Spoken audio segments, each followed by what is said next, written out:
si on n'avait pas d'ambition démesurée à l'époque. Moi, j'étais encore étudiante, j'avais pas, enfin voilà, je savais pas trop encore où j'allais dans la vie. Mes deux coéquipiers, c'était des adultes responsables qui avaient des vrais métiers, donc il y avait pas de, tu vois, d'ambition de on plaque tout et on fait que du sport. Et puis finalement, c'est ce qu'on a fait, en tout cas deux d'entre nous. C'est génial parce que tu rigoles et je crois que l'un des derniers posts LinkedIn que tu as posté, c'était justement sur la joie, le sourire, etc. Ouais. Tu veux développer un petit peu quelle place a le sourire dans ta vie? C'était aussi une mise en garde sur mon rire et notamment dans un contexte d'enregistrement de podcast. Ne sois pas trop drôle parce que si tu me fais rire, je vais leur défoncer la balance des sons et leur faire mal aux oreilles. Donc ouais, c'est ta responsabilité. Attention à ton niveau d'humour. Mais oui, en général, je suis plutôt dans le sourire et dans la joie de vivre. Ouais. T'as toujours été joyeuse comme ça ou bien c'est une capacité que t'as développée avec le temps? Non, je crois que je suis née avec. Ouais. Je suis née avec et j'ai développé la capacité de ne pas le perdre. C'est peut-être aussi quelque chose d'important. Bon, on s'est connus un petit peu par hasard. T'as commandé des hachés féroces composés à 80% de viande de bœuf et à 20% d'abat. Et tu m'as ajouté sur LinkedIn. Et puis là, je vois championne du monde de parachutisme, chute libre et puis conférencière en leadership. Donc je me suis dit, ok, sport extrême d'un côté, c'est qui cette leadership, entrepreneuriat. Ça fait un bon match. Je pense que ça peut faire un podcast hyper intéressant. Ça serait chouette de la recevoir sur Limitless. Donc te voilà maintenant, je te remercie d'avoir répondu positivement à mon invitation. Bah, merci de m'avoir invité. Et même s'il est 14h, j'aime bien demander quelle est ta routine matinale. Est-ce que t'as des petites pratiques le matin qui te permettent de te sentir en pleine forme et plein d'énergie pour la journée à venir? Ouais, alors c'est pas du 100%, il y a des jours où je me lâche un peu la grappe, mais quand même l'immense majorité de mes journées commencent à peu près toujours de la même façon, par boire un grand verre d'eau, méditer un peu, m'étirer, un petit peu de renforcement musculaire, mais voilà, une petite activation du corps, que ce soit avant d'aller passer une journée à sauter d'un avion ou passer une journée derrière un ordinateur pour écrire des trucs ou aller parler devant des gens. Quel que soit le contexte de la journée derrière, j'aime bien commencer par un petit temps pour mon esprit, un petit temps pour mon corps avant d'attaquer la journée. Tu vois, justement, on en parlait avant de démarrer l'enregistrement de ces vies qui vont à 100 à l'heure, de la difficulté de trouver du temps pour s'ennuyer et de l'importance de l'ennui pour régénérer la créativité, etc. Là, tu parles de méditation. C'est pas de l'ennui, clairement. On est en train de faire quelque chose puisque quelque part... D'ailleurs, pendant longtemps, tu vois, je pense que moi, j'avais pas compris ce qu'était méditer. Je cherchais les bénéfices déjà, donc j'étais pas pleinement à ce qui est. J'étais plutôt en train d'attendre un résultat. Et puis, je me disais, il faut que je pense à rien. Alors que maintenant, j'ai une façon différente de méditer où j'essaie plutôt de m'ouvrir au champ des perceptions. Donc, je commence par le souffle, après mes sensations physiques, après les bruits, les sons, la myriade de dessins et le ciel étoilé derrière mes paupières. Et puis après, j'unifie tout ça et je switch de l'un à l'autre. Et en fait, c'est pas du tout un truc ennuyant. C'est très actif. C'est juste que plutôt que d'être tourné vers l'extérieur, je suis tourné vers l'intérieur et tout ce champ de perception. Et dans ce champ de perception, parfois, il y a des pensées. Bah, les pensées, je les observe de la même façon que j'observe les sons et les petites lumières autour. Et je prends beaucoup de plaisir à méditer comme ça, alors qu'avant, avec Petit Bambou, tu sais, j'ai médité tous les jours pendant 9 mois et j'ai trouvé ça horrible, tu vois. C'est parce que je suis hyper discipliné. Donc, je continuais en me disant... élève, ça marche pas! Mais ouais, et puis, tu vois, je disais, par exemple, dans la tribu des mentors de Tim Ferriss, que peut-être 80% des entrepreneurs, visionnaires, etc., leaders, méditaient. Je me dis, ils doivent avoir trouvé un secret. Ouais. Ça doit forcément être un truc super. Pourquoi est-ce que moi, j'y arrive pas, quoi? Ouais, parce que t'avais pas compris ce que c'était. Parce que j'avais pas compris ce que c'était. Je pense que c'est une erreur très classique. Hein. Moi, c'était pareil au début. Et j'y vais vraiment pourtant, dans à peu près tous les aspects de ma vie, j'ai du mal à m'empêcher d'ajouter une notion de performance à ce que je fais. Autant dans la méditation, je me suis assez vite détendue sur le sujet et vraiment... Ouais, laisser venir ce qui venait. Et alors, effectivement, l'ancrage dans les sensations, dans les sons, dans les sens, en fait, pour moi, est une super chouette et facile façon de méditer, de rester dans l'instant présent. Mais j'aime aussi, avant un moment d'écriture, par exemple, tu vois, faire cette espèce de vide, de pause. Et puis ensuite, justement, observer les pensées qui viennent. Qu'est-ce qui vient dans ma tête maintenant?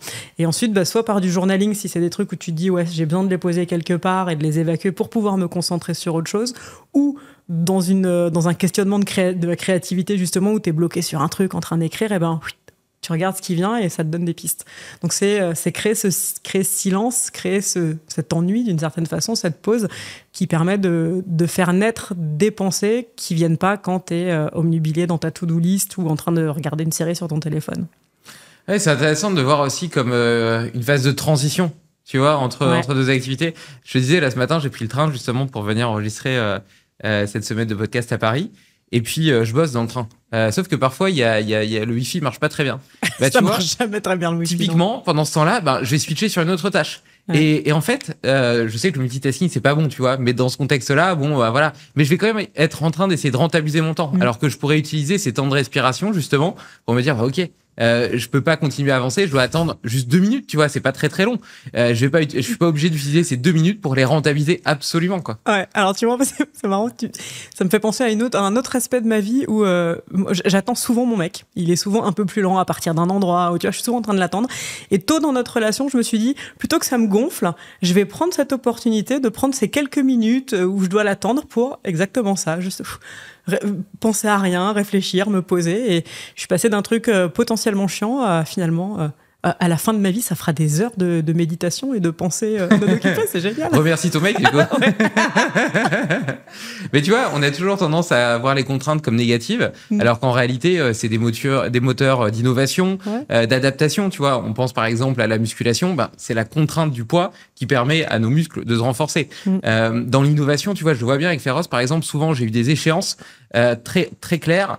Beaucoup plus courte que ce que j'aurais voulu, tu vois. Du style, j'ai 4 tonnes de viande qui arrivent à la fin du mois, j'ai pas de local de stockage, pas de chambre froide, je sais pas où les faire arriver, etc.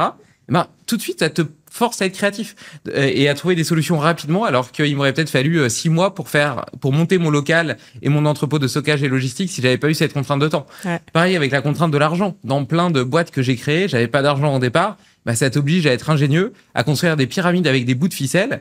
Et tu vois, j'ai eu des startups aussi, j'ai levé des fonds. En réalité, avec beaucoup plus d'argent, parfois, j'ai fait des choses qui étaient pas forcément meilleures, tu vois, ou aussi bien, alors que je dépensais beaucoup, beaucoup plus. Donc, les contraintes, tu vois, parfois, et donc là, en l'occurrence, la contrainte de ton mec qui est plus lent que toi, te permet d'avoir ces temps de respiration dans ta vie qui sont probablement très sains pour ta santé mentale, quoi. Ouais, non, je suis vraiment d'accord avec ça. Et la contrainte en écriture créative aussi, par exemple, qui permet finalement de partir dans des pistes et de libérer des choses qui seraient pas venues sans cette contrainte. Donc ouais, je crois beaucoup à la contrainte, malgré le fait que j'ai construit ma vie avec la plus grande liberté possible. Tu parles pas mal d'écriture, de créativité. T'as des petits rituels de créativité justement qui t'aident à libérer justement tout ça, toutes tes pensées? Pas vraiment, à part là aussi la contrainte, c'est-à-dire préparer à l'avance ma semaine, voir les créneaux dans la semaine où je me dis, là, ces créneaux-là, je vais écrire. Et quoi qu'il arrive, quel que soit mon mood, quel que soit quoi que ce soit, je m'assois et j'essaye. Et puis des fois, il se passe rien et des fois, il se passe des choses. Mais je crois que tu sais, l'inspiration qui tombe du ciel, ou en tout cas, s'il y a des trucs, je les ai pas trouvés à part la régularité et la discipline. J'ai écouté des écrivains, etc., tu vois, genre des Marc Lévy, des Guillaume Musso sur des podcasts. Et en fait, t'as l'impression que ils vivent un peu comme ça au fil de l'eau, ou des Joël Dicker, que l'inspiration leur vient. Rare. Et en réalité, ils ont une discipline de faire tous les jours. Ils se mettent devant leur feuille et puis peut-être qu'il y a 90% à jeter, mais ils écrivent coûte que coûte. Et puis, il restera 10% de potables qui petit à petit construiront un livre, quoi. C'est ça. Et c'est vrai que, tu vois, moi, j'ai un emploi du temps qui est hyper organisé. Je suis, tu vois, le dimanche, je passe toujours du temps. Déjà, tu parlais tout à l'heure d'écrire tes pensées. Tous les soirs, en fin de journée, j'aime bien écrire mes pensées, ce qui s'est passé dans la journée, ce que j'ai ressenti, les idées que j'ai. Ça me permet d'éviter que ça continue à tourner en boucle dans ma tête. Et puis le dimanche, je regarde toutes mes notes de tous les jours de la semaine. Je regarde un petit peu mes projets en cours, mes tâches, puis je planifie toute ma semaine. Et tu vois, il y en a qui ont l'impression que c'est une discipline un peu trop excessive, que ça enferme. Et moi, j'ai plutôt l'impression qu'au contraire, c'est ça qui me permet de trouver de la liberté. Parce que dans ces créneaux, par contre, j'ai de la liberté. Et j'ai pas toute la charge mentale de me demander quand est-ce que je vais caler ma séance de sport, quand est-ce que je vais faire ceci, etc. Je réduis aussi toute la charge décisionnelle au fait de savoir, tiens, qu'est-ce que je fais maintenant? Et le fait de pas avoir justement toute cette fatigue mentale, me permet d'être vraiment à ce qui est au moment présent. Et quand je suis sur ma phase de deep work, je suis vraiment à ça, parce que je sais que de toute façon, j'ai un autre créneau pour traiter mes mails, par exemple, et donc je pense pas à mes mails pendant que je suis en train de bosser sur mes tâches importantes. Tu vois. Ouais, je fonctionne exactement pareil, pour les mêmes raisons. Ça marche très bien pour moi aussi. Et tu disais que la méditation, c'était peut-être la seule chose que tu faisais, pas par performance ou sans recherche de performance. Pour autant, est-ce que tu as l'impression que ça t'aide à être performante? J'en sais rien. J'ai du mal à établir le lien. Ça me fait du bien, donc sûrement. Mais... ouais, je suis pas persuadée de l'un ou de l'autre. C'est quelque chose que j'aime bien faire. Ouais, c'est pas quelque chose que tu as utilisé, tu sais, en prépa mentale, etc. pour tes... Non, alors ça, c'est un peu différent, même si ça touche à l'esprit. Effectivement, moi, dans ma carrière sportive, et maintenant même dans ma carrière de conférencière, j'utilise beaucoup la visualisation. Donc, c'est des techniques de préparation mentale, mais c'est plus intentionnel, beaucoup plus dirigé que la méditation, pour moi en tout cas. Tu peux m'expliquer un petit peu comment tu utilises la visualisation dans un contexte sportif et puis dans un contexte de conférence? Et ben à peu près de la même façon. C'est à la fois une façon de préparer l'action, donc une répétition précise de ce que tu dois faire, de l'action physique ou du mot prononcé ou de la gestuelle sur la scène, dans le cadre des conférences. Et ça, je passe dans 2 types de visualisations différentes. D'abord en visualisation interne, donc ce que je vais voir à travers mes propres yeux, mais aussi ce que je vais ressentir. Donc là, je fais appel à tous mes sens. Donc dans le cadre d'un saut en parachute, par exemple, le moment propice pour la visualisation, c'est dans l'avion. Tu as un quart d'heure de montée d'avion, donc tu peux vraiment visualiser ton saut.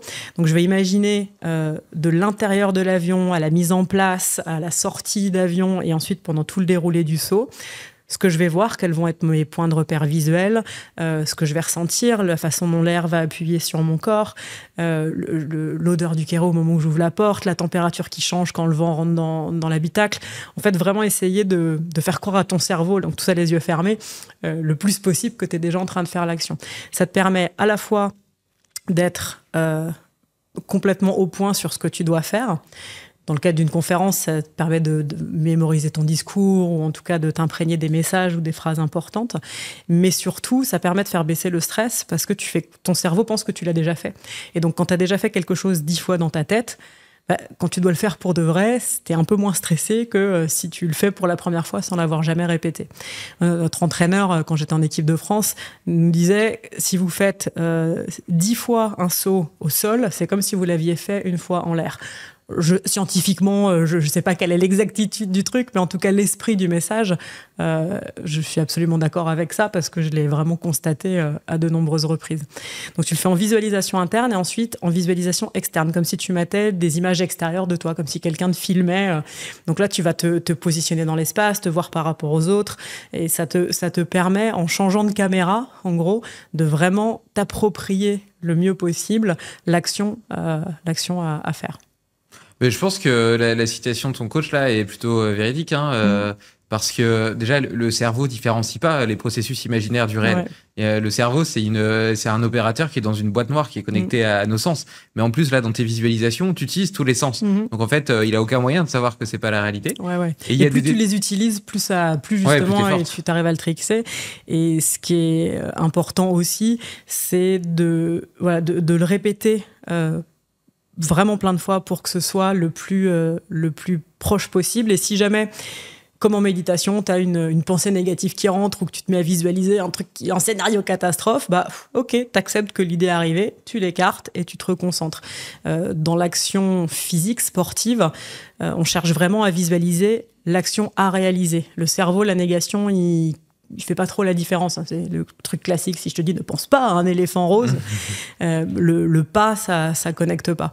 Donc si toi, dans ta tête, t'es en train de te faire tous les scénarios catastrophes possibles de tout ce qui peut partir en sucette, en gros, t'es en train de te programmer pour que ça parte en sucette. Okay. Ouais, donc c'est important de te concentrer sur l'action à réaliser. Et donc, pour les sauts en parachute, tu le faisais dans l'avion en montant. Et pour les conférences, est-ce que tu avais une sorte de protocole où tu le faisais plusieurs jours avant, etc. ou... Ouais, je vais le faire pour une conférence en format classique, ça dure à peu près 45 minutes. Donc, les 45 minutes avant la conf, je suis pas toute seule dans un coin, les yeux fermés, en train de refaire tout de A à Z. Par contre, dans les semaines qui précèdent, ou surtout quand je suis en phase de construction d'une nouvelle conférence, je vais avoir tendance à le faire potentiellement de cette façon-là. Et ensuite, sinon, avant de monter sur scène, là, je vais, me refaire un peu mon intro, me remémoriser mes parties, m'assurer que j'ai bien tout mon enchaînement logique et que mon discours est bien OK dans ma tête. Et puis là, sinon, c'est vraiment de la respiration et de me dire, allez, c'est parti, on y va. Tu as des petites pratiques, justement, avant de monter sur scène pour trouver le juste équilibre entre le stress qui est dynamisant et le stress qui est accaparant? Alors, le stress dynamisant, moi, j'ai toujours eu la chance, d'une certaine façon, de le vivre principalement comme ça. C'est quelque chose que j'ai appris sur moi assez jeune, quand j'ai commencé la compétition, je devais avoir 23 ans, où je me suis rendu compte que la pression, ce type de stress, de performance, de trac, avait tendance à décupler mes capacités plutôt qu'à m'incapaciter. Et alors, je ne sais pas si c'était le hasard de la première fois et qu'après, c'est devenu une croyance sur moi-même et que ça s'est perpétué en cercle vertueux. C'est pas impossible. Ouais. Mais en tout cas, voilà, c'est une vérité sur moi-même que j'ai décrétée et qui m'a servi par la suite. Mais la respiration, principalement, c'est ça qui va aider. Tu peux jamais faire disparaître les symptômes du trac, du stress. Moi, c'est le cœur qui se met à battre vraiment beaucoup plus rapidement, petite boule au ventre, et puis les pensées du genre... tu ressens quand même des choses. Ah bah ouais, carrément. Et puis les pensées du genre, j'ai plus envie d'y aller. Et ça m'arrive. Tu vois, là, le dernier record du monde qu'on a fait, c'était en novembre dernier. Mais les premiers sauts, le premier saut principalement, peut-être les 2-3 d'après, après ça va, une fois que t'as répété quelques fois, ça se détend. Mais c'est de me dire, oh là là, mais pourquoi je me fais ça? J'ai plus envie d'y aller. Mais bon, t'es debout, la porte vient de s'ouvrir, t'es au milieu du truc, tout le monde compte sur toi, tu peux pas ne pas y aller. Et sur scène, enfin, avant de monter sur scène, parfois c'est la même chose. Je me dis, mais pourquoi je me fais ça? Parce que ces symptômes-là, ils sont pas très agréables. Et encore une fois, tu peux pas les faire disparaître, mais tu peux quand même les faire baisser d'intensité assez sérieusement. Et ça, pour moi, c'est principalement la visualisation, la respiration calme, des expirations un tout petit peu plus longues que les inspirations, enfin, tous les trucs classiques qui marchent assez bien. Et en fait, les parallèles entre les deux sont assez marrants parce que physiquement, je ressens vraiment les mêmes symptômes avant un saut à pression ou avant de monter sur scène. Mais ce qui est aussi similaire, c'est qu'une fois que en fait, c'est quand t'es dans l'inaction avant l'action que les symptômes, ils montent, que t'essaies de faire un truc pour les calmer. Mais une fois que c'est parti, une fois que t'as sauté de l'avion ou une fois que t'es monté sur scène et que tu commences à parler, mais en fait, ces symptômes-là, je pense qu'ils diminuent progressivement, mais toi, tu te rends pas compte qu'ils diminuent progressivement. Tu te rends juste compte de je les ressens à fond et c'est très désagréable, je les ressens plus du tout parce que je suis en train de faire un truc. Et c'est vraiment cette instantanéité du passage de l'un à l'autre, de la peur, du stress à la confiance, à la joie, au kiff, à la fierté, qui sont assez dingues. Et moi, je crois que le parachutisme, ça m'a appris ça super jeune. J'ai fait mon premier saut à 15 ans. Donc, à 15 ans, pour la première fois, j'ai ressenti cette proportionnalité entre la peur vraiment très, très forte et le kiff très, très fort aussi, en une fraction de seconde, en fait, dans ce moment de basculement. Et je pense que cette réalisation-là, elle a été fondamentale après dans les choix de vie que j'ai faits par la suite. En fait, il y a une forme de distorsion, j'ai l'impression, entre... En fait, si tu veux, quand tu t'engages dans quelque chose, que ce soit par exemple une conférence où tu es invité à la télé, ou bien une compétition, les Jeux Olympiques, que sais-je, et le fait d'être sélectionné, de pouvoir le faire, la potentialité de satisfaction addictive, te donne un gros shoot de dopamine tout de suite. Donc tu dis génial, j'y vais, mais t'as pas encore toute la charge aversive, c'est-à-dire tout le stress et tout. Et quand tu y es, t'as déjà eu ton shoot de dopamine, donc il est plus là, tu vois, t'as plus le truc cool. Mais par contre, t'as le gros moment de charge aversive. Et là, tu dis, mais pourquoi j'ai accepté ce truc-là? Et là, t'essaies de rétro-pédaler et de faire marche arrière. Et on aurait pu penser que, avec toute ta carrière, tous les sauts en parachute que t'as fait, toutes les conférences que t'as fait, au bout d'un moment, ce stress disparaisse. Et en fait, il disparaît pas. Ce qui change, c'est ta croyance selon laquelle t'es capable de le surmonter et puis aller au-delà, quoi. Ouais, c'est exactement ça. Et donc, ton premier saut, t'avais 15 ans. Ouais. Et donc, comment c'est arrivé? Pourquoi t'avais peur? Qu'est-ce que t'as ressenti? Écoute, alors, 12 ans, la première fois que je demande à ma mère si je peux essayer. Comme mes parents ne connaissaient rien, ils m'ont emmené sur le centre de parachutisme le plus proche. On était sur le bassin d'Arcachon à l'époque, à la Teste de Buche. Là, ils m'ont dit non, tu es trop petite. C'est 12 ans, tu ne peux pas sauter d'un avion en France. Donc, j'ai attendu patiemment pendant 3 ans. J'ai continué à bien saouler mes parents et pas oublier qu'ils m'avaient dit que c'était possible. Et puis, donc, à 15 ans, pour mon anniversaire, mes parents m'offrent un tandem. Et il y avait évidemment énormément d'envie, énormément d'attentes. Tu vois, j'avais dû patienter. On m'avait dit non, donc ça avait encore renforcé mon envie de le faire. J'avais pas particulièrement peur au début. Puis en arrivant sur le centre, puis en s'équipant, ça va. Puis là, en marchant vers l'avion, puis là, en montant dans l'avion, et puis là, l'avion qui monte, là, tu commences à te dire « Ah, quand même va falloir que je saute en cours de route, là !» Bon, après, en tandem, t'es accroché à quelqu'un, donc t'as toutes les sensations physique, tu as toutes les émotions qui vont avec, mais tu n'as aucune responsabilité. Donc, tu as ce côté de rationalisation où tu te dis, bon, le mec, il est diplômé d'État, il a l'air de savoir à peu près ce qu'il fait. Normalement, tu sais que tu vas pas mourir, quoi, même si c'est la peur viscérale et pas forcément rationnelle, elle est forte et présente. Puis à 15 ans, bon, t'es un peu, t'es immortel et tu t'as un peu moins conscience du danger de toute façon. Mais quand je revois les images de mon tandem de très mauvaise qualité, août 2020, donc sur VHS, transféré sur disque dur un peu plus tard, la qualité est pas exceptionnelle, mais je vois sur mon visage, tu sais, j'ai les yeux comme ça, écarquillés, je regarde partout autour de moi, je souris, tu sens que je suis émerveillée par le truc et que je suis curieuse, en fait. J'ai envie de voir ce que ça va faire. Et c'était un Pilatus, c'est un petit avion, 10 places, t'es serré comme des sardines. Il y avait une rangée de mecs assis par terre, et puis à 4000 mètres, ils se tapent tous dans la main. Ça, c'est un rituel que font tous les parachutismes partout dans le monde. N'importe quel avion où tu sautes, il se passe ça. Et puis salut, ils sont là, et une demi-seconde après, ils sont plus là, quoi. Et là, ça fait « Wow !» Et là, la peur, là, elle est vraiment... tu le ressens dans le bide, t'as le rythme cardiaque qui a accéléré. C'est finalement le moment le plus impressionnant, c'était ça. Et puis, hop, là, ton moniteur, il t'installe à la porte, t'as les pieds dans le vide. Là, tu tires un peu la tête, et là, boum, ça bascule vers l'avant. Et en fait, dès que t'es dans le ciel... quand t'as jamais sauté, tu t'imagines tomber dans le vide. Tu vas tomber dans le vide.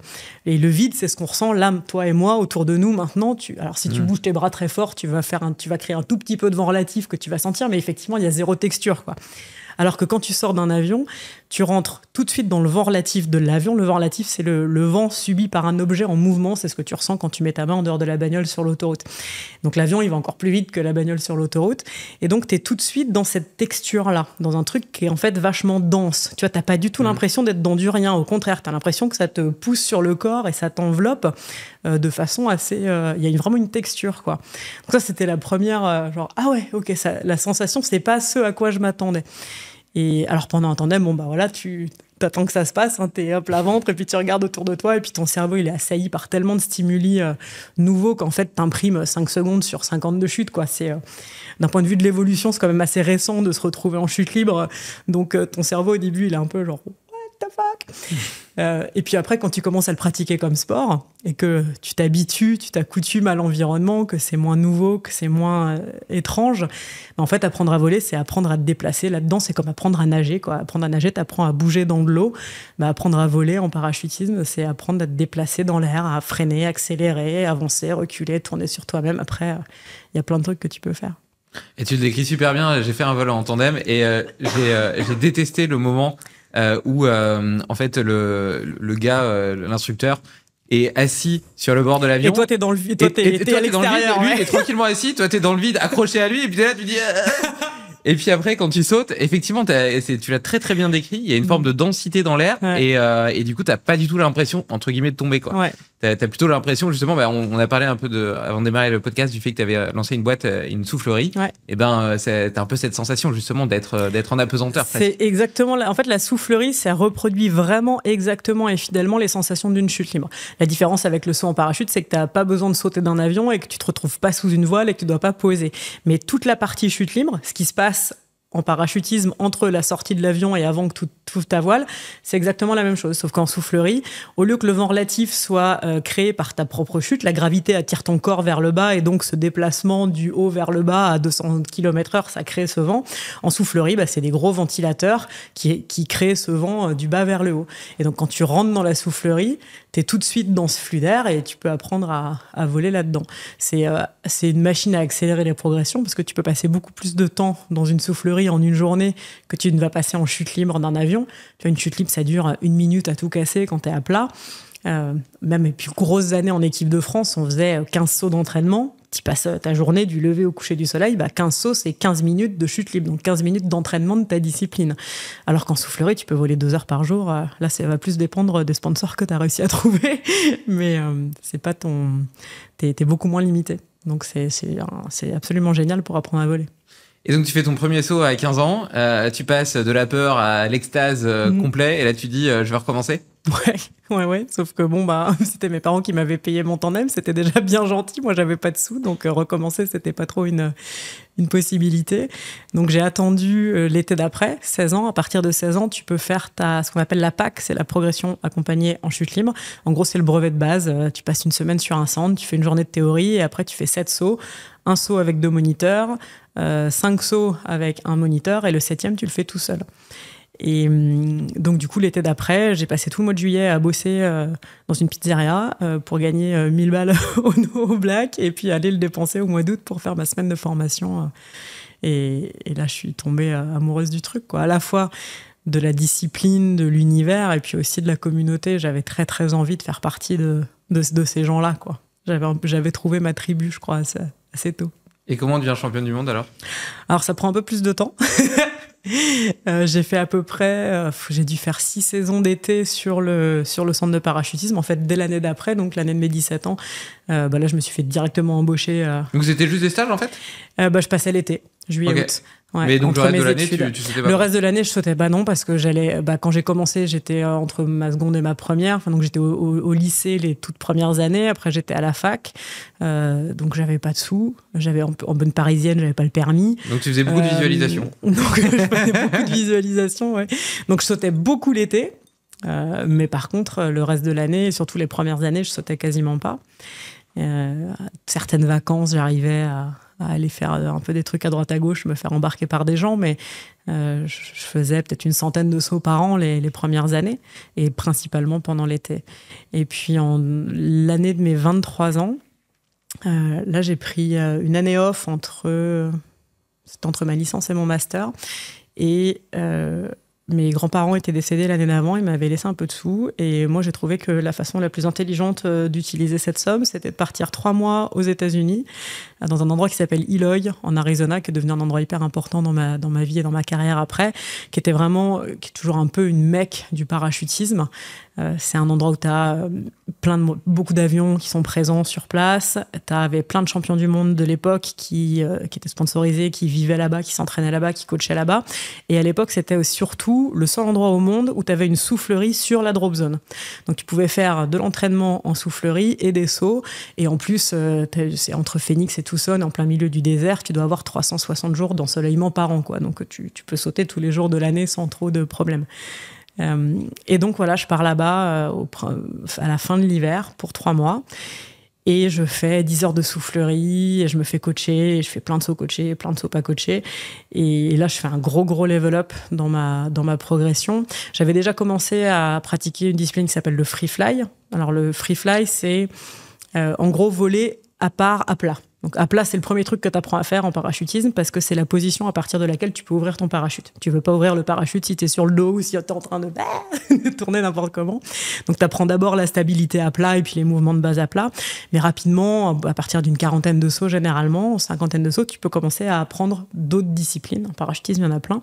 Et donc le free fly, c'est une discipline en chute libre où tu vas apprendre à voler sur le dos, en position assise, comme si tu étais assis sur une chaise invisible, en position tête en bas, dans des angles, tournés les uns autour des autres. En fait, tu apprends à voler en 3 dimensions. Donc, moi, j'avais commencé ça quasiment tout de suite parce que c'était une discipline qui est née à la fin des années 90. Donc, tu vois, moi, je commence début des années 2000. C'est une discipline toute récente. Mais du coup, les jeunes, ils font ça. Enfin, moi, en gros, les gens avec qui j'avais envie de traîner, c'était ça qu'ils faisaient, quoi. Donc, à la fois, la discipline en elle-même et les gens qui le pratiquaient m'ont donné envie de me diriger vers ça.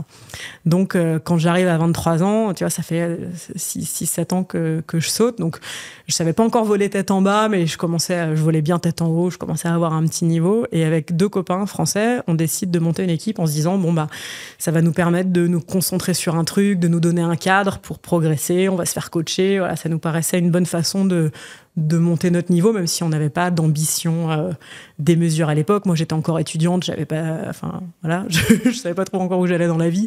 Mes 2 coéquipiers, c'était des adultes responsables qui avaient des vrais métiers. Donc, il n'y avait pas d'ambition de on plaque tout et on fait que du sport. Et puis, finalement, c'est ce qu'on a fait, en tout cas 2 d'entre nous. Et quand je suis revenue d'Eloy, on a monté l'équipe donc avec mes 2 potes qui, eux, avaient un peu plus de sauts que moi à l'époque. C'est pour ça que moi, j'étais partie, on va dire, rattraper un peu le retard et augmenter un peu mon niveau. Et donc, cette année-là, c'était 2008, on participe au championnat de France en National 2. Donc, tu vois, c'est le niveau rookie, un peu, avec des moves plus faciles, des trucs un peu plus simples. Et on gagne cette année-là. Et en National 1, les 2 équipes de France, dont une équipe en particulier qui s'appelait Babylone, qui était nos idoles absolues, Fred Fugen, que tu dois probablement connaître ou dont tu as peut-être entendu parler, et Vince Refait. Et puis, ils étaient en équipe avec Cathy Bouette, qui était en 2008 la première femme à remporter des championnats du monde de free fly. Donc, de 3 Français. Et en fait, ils prennent leur retraite sportive à ce moment-là. Donc, 2008, les meilleures équipes du monde, c'est les Français. Mais ils arrêtent la compétition. Et donc, nous, on se retrouve un peu premier de cordée, alors qu'on avait un niveau à des années-lumière du leur. Et puis, Davy, eux, ils étaient professionnels dans le parachutisme depuis des années. Ils faisaient que ça, alors que nous, on faisait des trucs à côté.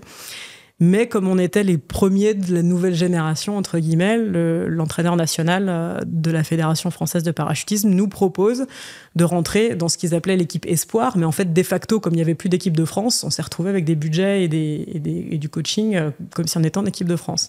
Et donc, dès l'année d'après, on se retrouve à partir en compétition internationale. On fait une médaille de bronze, pareil, un peu contre toute attente. Principalement parce qu'il y avait pas énormément d'équipes qui étaient venues cette année-là.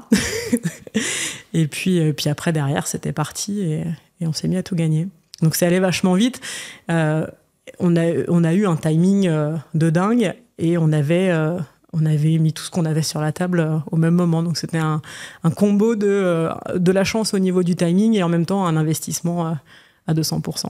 Et donc, à la fin, t'en vivais, tu faisais plus que ça? Ouais. Ça ressemblait à quoi, ton quotidien? En fait, rapidement, j'ai fait que ça parce que quand tu rentres en équipe de France, on te donne ton planning d'entraînement, c'est pas toi qui as la main dessus. Donc, en gros, de mars à septembre, 1 à 2 semaines par mois, il faut que tu sois à Vannes, à Pamiers, à Gap, et voilà. Et t'as pas trop ton mot à dire dans le truc. Donc moi, à ce moment-là, je finissais un master en audiovisuel. Moi, j'ai fait une licence d'histoire à la Sorbonne et après un master en écriture documentaire à l'ESRA, à Paris. Donc autant te dire que j'étais pas ultra employable de base. J'avais aucune expérience et en plus, j'étais jamais dispo. Donc trouver un taf dans ces conditions-là, c'était pas forcément facile. Donc je me suis dit, vu qu'on commençait on avait un niveau technique qui commençait à être vraiment pas mal. On commençait à se faire connaître un peu dans notre sport. Et donc, je me suis dit, on va coacher. Comme ça, nous, on organise nos événements où on va coacher sur les événements d'autres gens pendant les semaines entre nos trainings. Ça nous permettra de gagner notre vie. Et puis, cette vie-là, elle nous faisait vachement envie en plus, tu vois, même si 3-4 années avant, on pensait pas du tout que c'était possible pour nous. On se retrouvait là dans la capacité de le faire. Il fallait juste être all-in, quoi. Et c'était clairement un risque parce que, en termes de sécurité financière, c'est pas quand même une panacée. C'est vachement, si tu te blesses, si t'arrive quoi que ce soit, tu te retrouves sans rien. Donc, des fois, tu te dis heureusement qu'on était un peu inconscient pour y aller quand même. Et puis c'est ce qu'on a fait. Et nous, on a fait partie de ceux pour qui ça a super bien fonctionné. Et ça ressemble à quoi, du coup, une semaine d'entraînement parce que donc t'as les sauts, t'as un peu de soufflerie, tu fais quoi? Un peu de mobilité, des chorégraphies au sol, un peu de repos, de corps? Tu passes beaucoup de temps au sol à répéter. Donc, une journée de training classique, tu vas le matin, tu fais un peu de renfo, un peu d'assouplissement, enfin, un minimum syndical d'entraînement sportif. Le parachutisme, ça reste quand même un sport qui est beaucoup plus dans la tête que dans ton corps. Alors, il faut un minimum de souplesse, un minimum de gainage, un minimum de force, mais t'as pas du tout les mêmes exigences au niveau cardio ou musculaire que beaucoup d'autres sports. C'est aussi une des raisons pour laquelle c'est un des rares sports qui est mixte, parce que les différences biologiques entre hommes et femmes d'endurance ou d'explosivité n'ont aucune importance. Donc moi, tu vois, j'étais en équipe avec 2 mecs. C'était une discipline qui est mixte. La plupart des gens dans les équipes en face de nous étaient des garçons. Et ça posait pas de problème d'injustice physique, quoi. Donc il y avait un minimum d'entraînement, mais c'était quand même assez light par rapport à plein d'autres sports qui sont beaucoup plus demandants en termes de physique.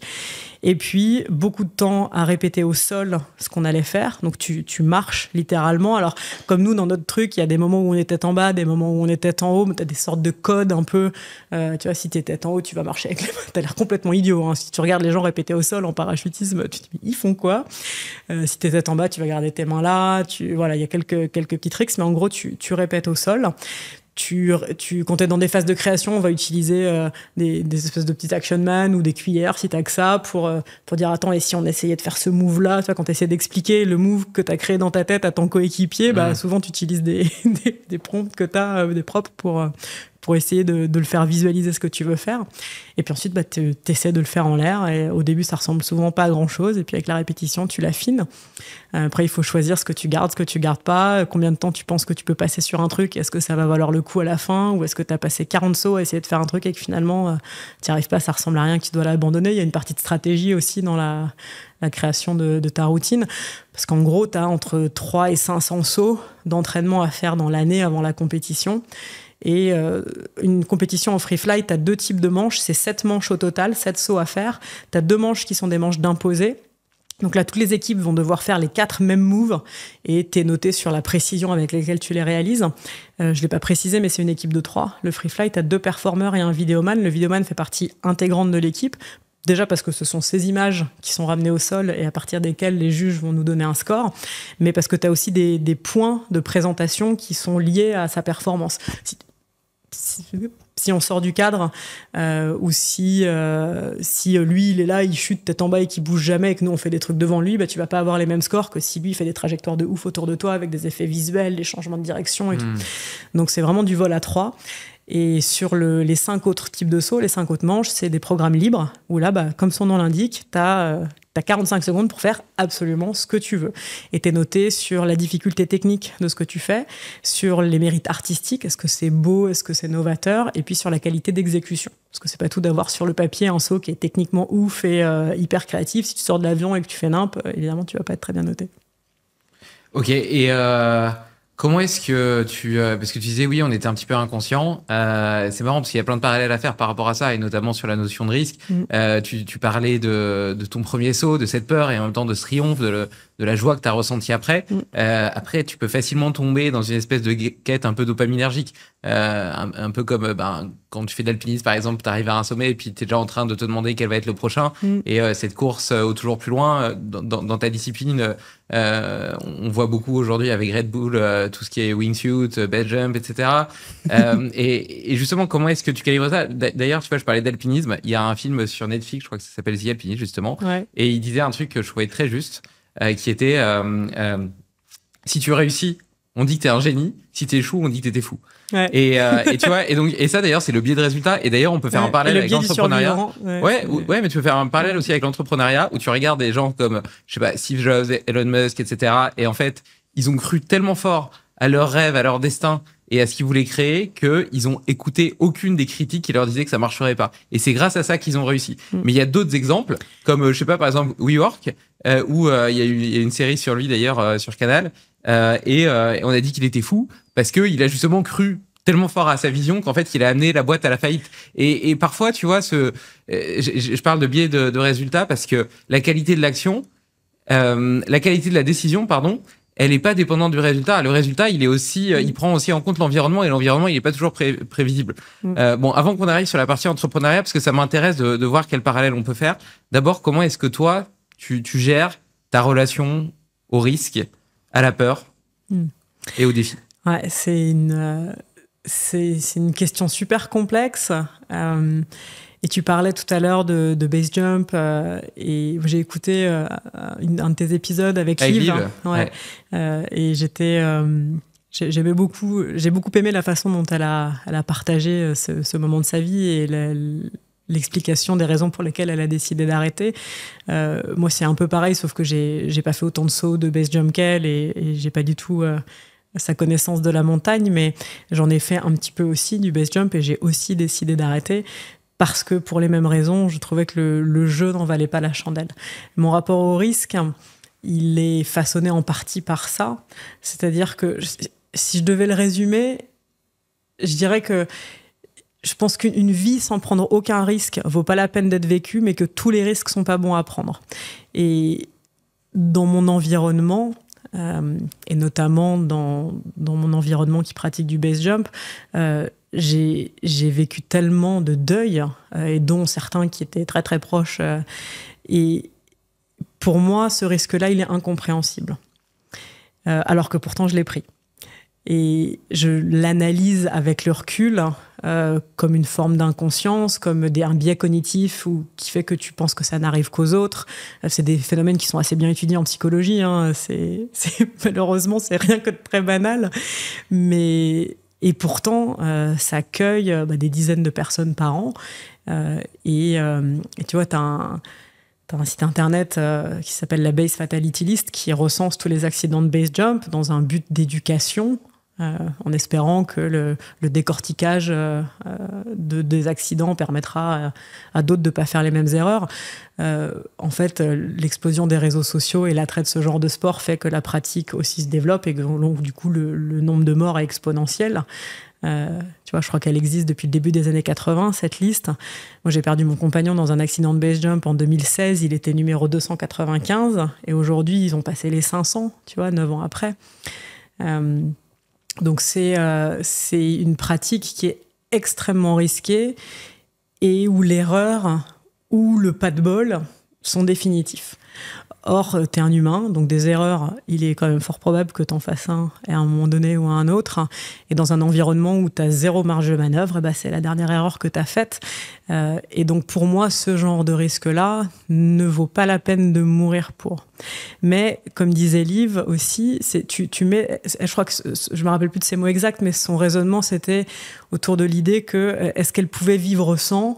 Et oui, donc du coup, ça valait pas le coup de prendre ça. Et moi, ça a été un peu la même chose. Quand, dans la grande balance de la vie, tu mets d'un côté les risques et les récompenses, en fait, le risque du base jump, c'était de mourir, c'est-à-dire game over. Tu fais plus rien d'autre de ta vie. C'est quand même con, parce qu'il y a plein d'autres trucs que tu peux faire que sauter d'une falaise.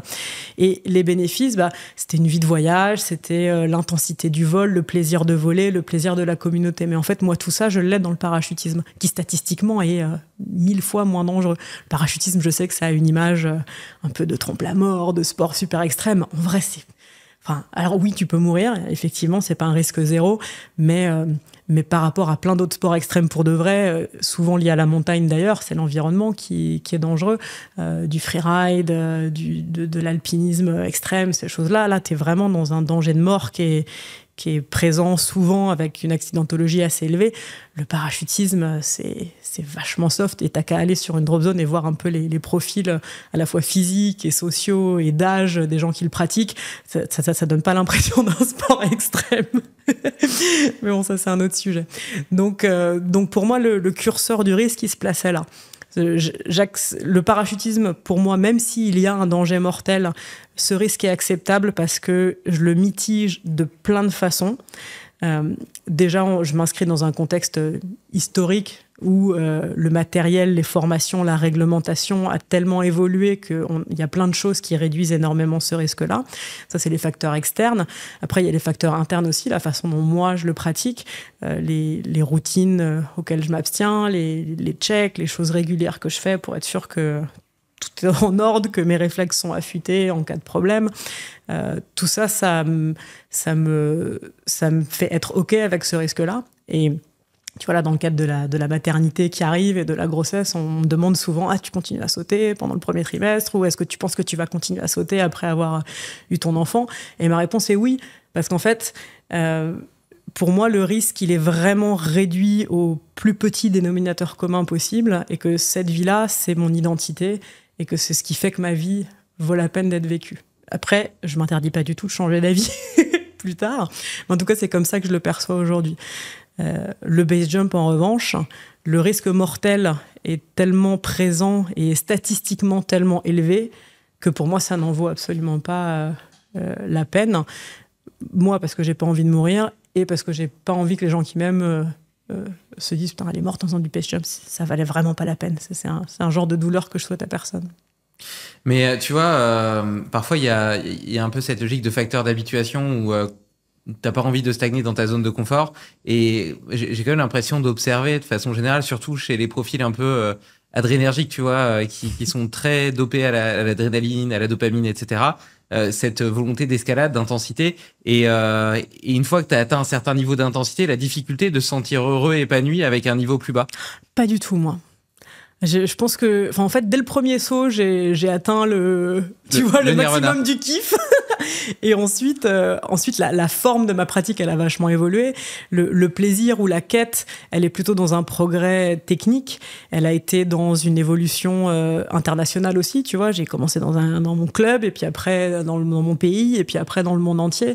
Il y avait un appétit de vivre et une envie de densité dans ma vie, de connaissances, de progression personnelle, de rencontres.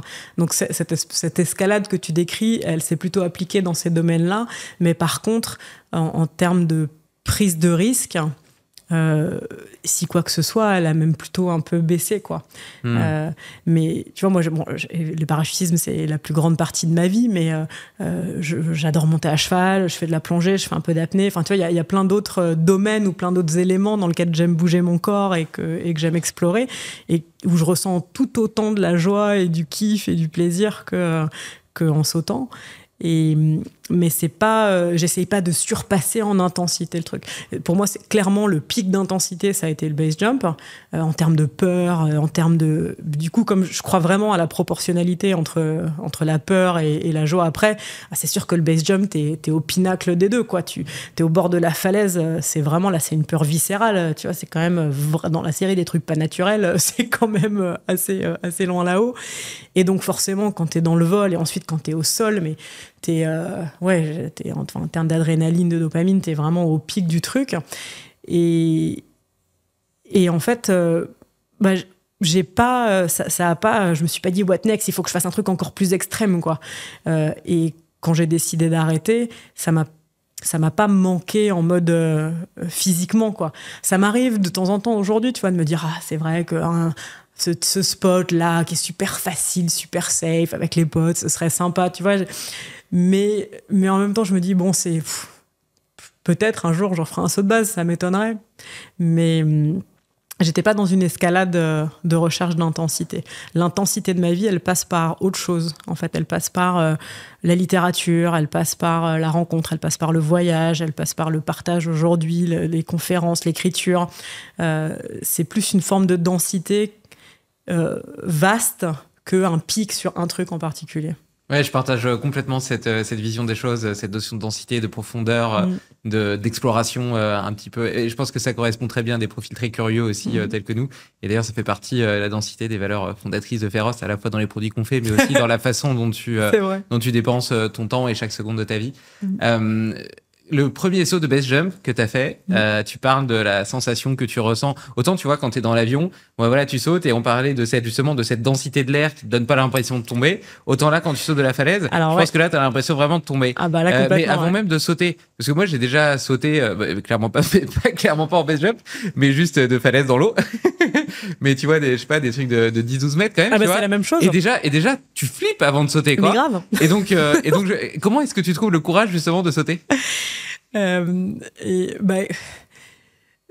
C'est une décision préalable. Tu te retrouves au bout de la falaise, là, moi, en l'occurrence, mon premier saut, après 4 heures de marche. Donc, en fait, la décision, tu l'as prise avant de commencer à monter, finalement. Quand tu arrives là-haut, t'es dans le process. Et alors, un truc que la plupart des baseux font, tu fais un décompte, en fait. Donc, t'es au bord de la falaise, tu reprends un peu ton souffle, tu bois un coup de flotte, tu t'équipes, machin. Bon, tu prends le temps qu'il te faut pour te mettre dans les conditions où tu es prêt à sauter. Et en fait, au moment où tu as vraiment les pieds au bord de la falaise, tu prends la décision de commencer un décompte. 3, 2, 1, base, ou 3, 2, 1, tu diras ce que tu veux. Tu peux être créatif sur ça. Et en fait, c'est comme si tu automatisais le moment où tu allais sauter. Donc, une fois que tu as lancé le décompte, tu te poses plus de questions quand tu arrives après le 1. Après le 1, tu as pris la décision que c'était le moment où tu sautais et du coup, tu sautes. Donc, il y a une espèce de... Tu débranches ton cerveau ou en tout cas, finalement, même si c'est un contexte ultra différent, c'est un peu similaire à ce que tu disais tout à l'heure quand tu partageais le moment où tu vas préparer ton calendrier et tes blocs et qu'ensuite la décision elle est déjà prise en fait. Tu as organisé tes plages horaires et tu sais que de telle heure à telle heure tu travailles sur ça, de telle heure à telle heure tu fais ça, et quand tu es sur le moment de bascule entre les deux, tu te poses plus la question, quoi. Tu passes à l'action. Et là pour le base jump c'était la même chose. Tu as créé une espèce de truc artificiel de décompte où tu as créé cet espace et quand tu arrives à 0, c'est le moment de sauter. évidemment avec une préparation au préalable. Hein. Tu as quand même un peu réfléchi au truc avant, on t'a appris quoi faire. Moi, j'avais déjà plus de 5000 sauts à l'époque, donc en termes de voler mon corps, je savais faire. Mais comme tu le dis, au moment où tu sautes de la falaise, là, t'es dans du rien pendant 3-4 secondes, hein, la phase d'accélération. Le base, pour ceux qui ne connaîtraient pas particulièrement, c'est un acronyme en fait, BASE, en anglais, qui veut dire Building, Antenna, Span and Earth. C'est les 4 types d'objets d'où tu peux sauter. Donc les immeubles, les antennes, les ponts et les falaises, enfin la terre. Et donc tu peux sauter de ces 4 trucs-là. Et c'est donc un point fixe, quelque chose qui est déjà ancré sur la Terre, par rapport au parachutisme où tu vas sauter d'un avion, d'un hélicoptère, éventuellement d'une montgolfière, d'un ULM, enfin d'un truc qui est haut, loin et rien autour de toi.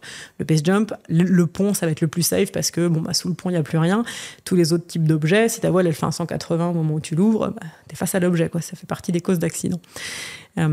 Et donc ce moment de départ à vitesse zéro, t'as cette phase d'accélération. Et donc quand tu dis tu sautes de 10 mètres pour sauter dans l'eau, en fait, les 10 mètres, tu les vis exactement de la même façon que les 10 premiers mètres qu'un mec qui saute en base jump, quoi. T'as pas de texture, ce qui veut dire que tu peux pas avoir d'action. Donc l'impulsion que t'as donnée, ça conditionne les 4-5 premières secondes de ta chute. Et si tu as fait n'importe quoi, tu peux rien faire pour te rattraper parce que tu n'as aucun appui pour contrer un tour ou une surrotation.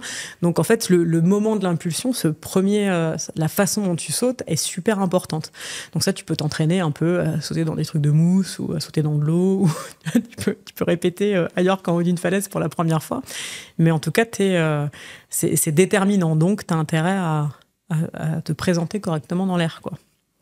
C'est marrant parce que ton truc de décompte, là, 3, 2, 1, base, ça me fait penser à un petit hack que les gens peuvent utiliser dans leur quotidien, appliqué à 2 choses principales. La première, se lever du lit le matin. Il y en a pour qui c'est très difficile. Et donc, en fait, ils sont comme ça, ils ont envie de se lever, etc., mais ils n'arrivent pas à se lever. En fait, tu dis 5, 4, 3, 2, 1, je me lève. Et tu vois, et le fait de faire ce décompte, c'est pareil, ça hack ton cerveau. Et l'autre utilisation, c'est ceux qui veulent se mettre aux douches froides. Et donc, par exemple, ils commencent par de l'eau chaude. Parfois, c'est difficile de tourner et de passer sur le froid. Et si tu t'es dit, voilà, je fais le décompte et à la fin du décompte, je tourne. Je sais pas neurologiquement ce qui se passe exactement, mais je sais que ça marche très, très bien.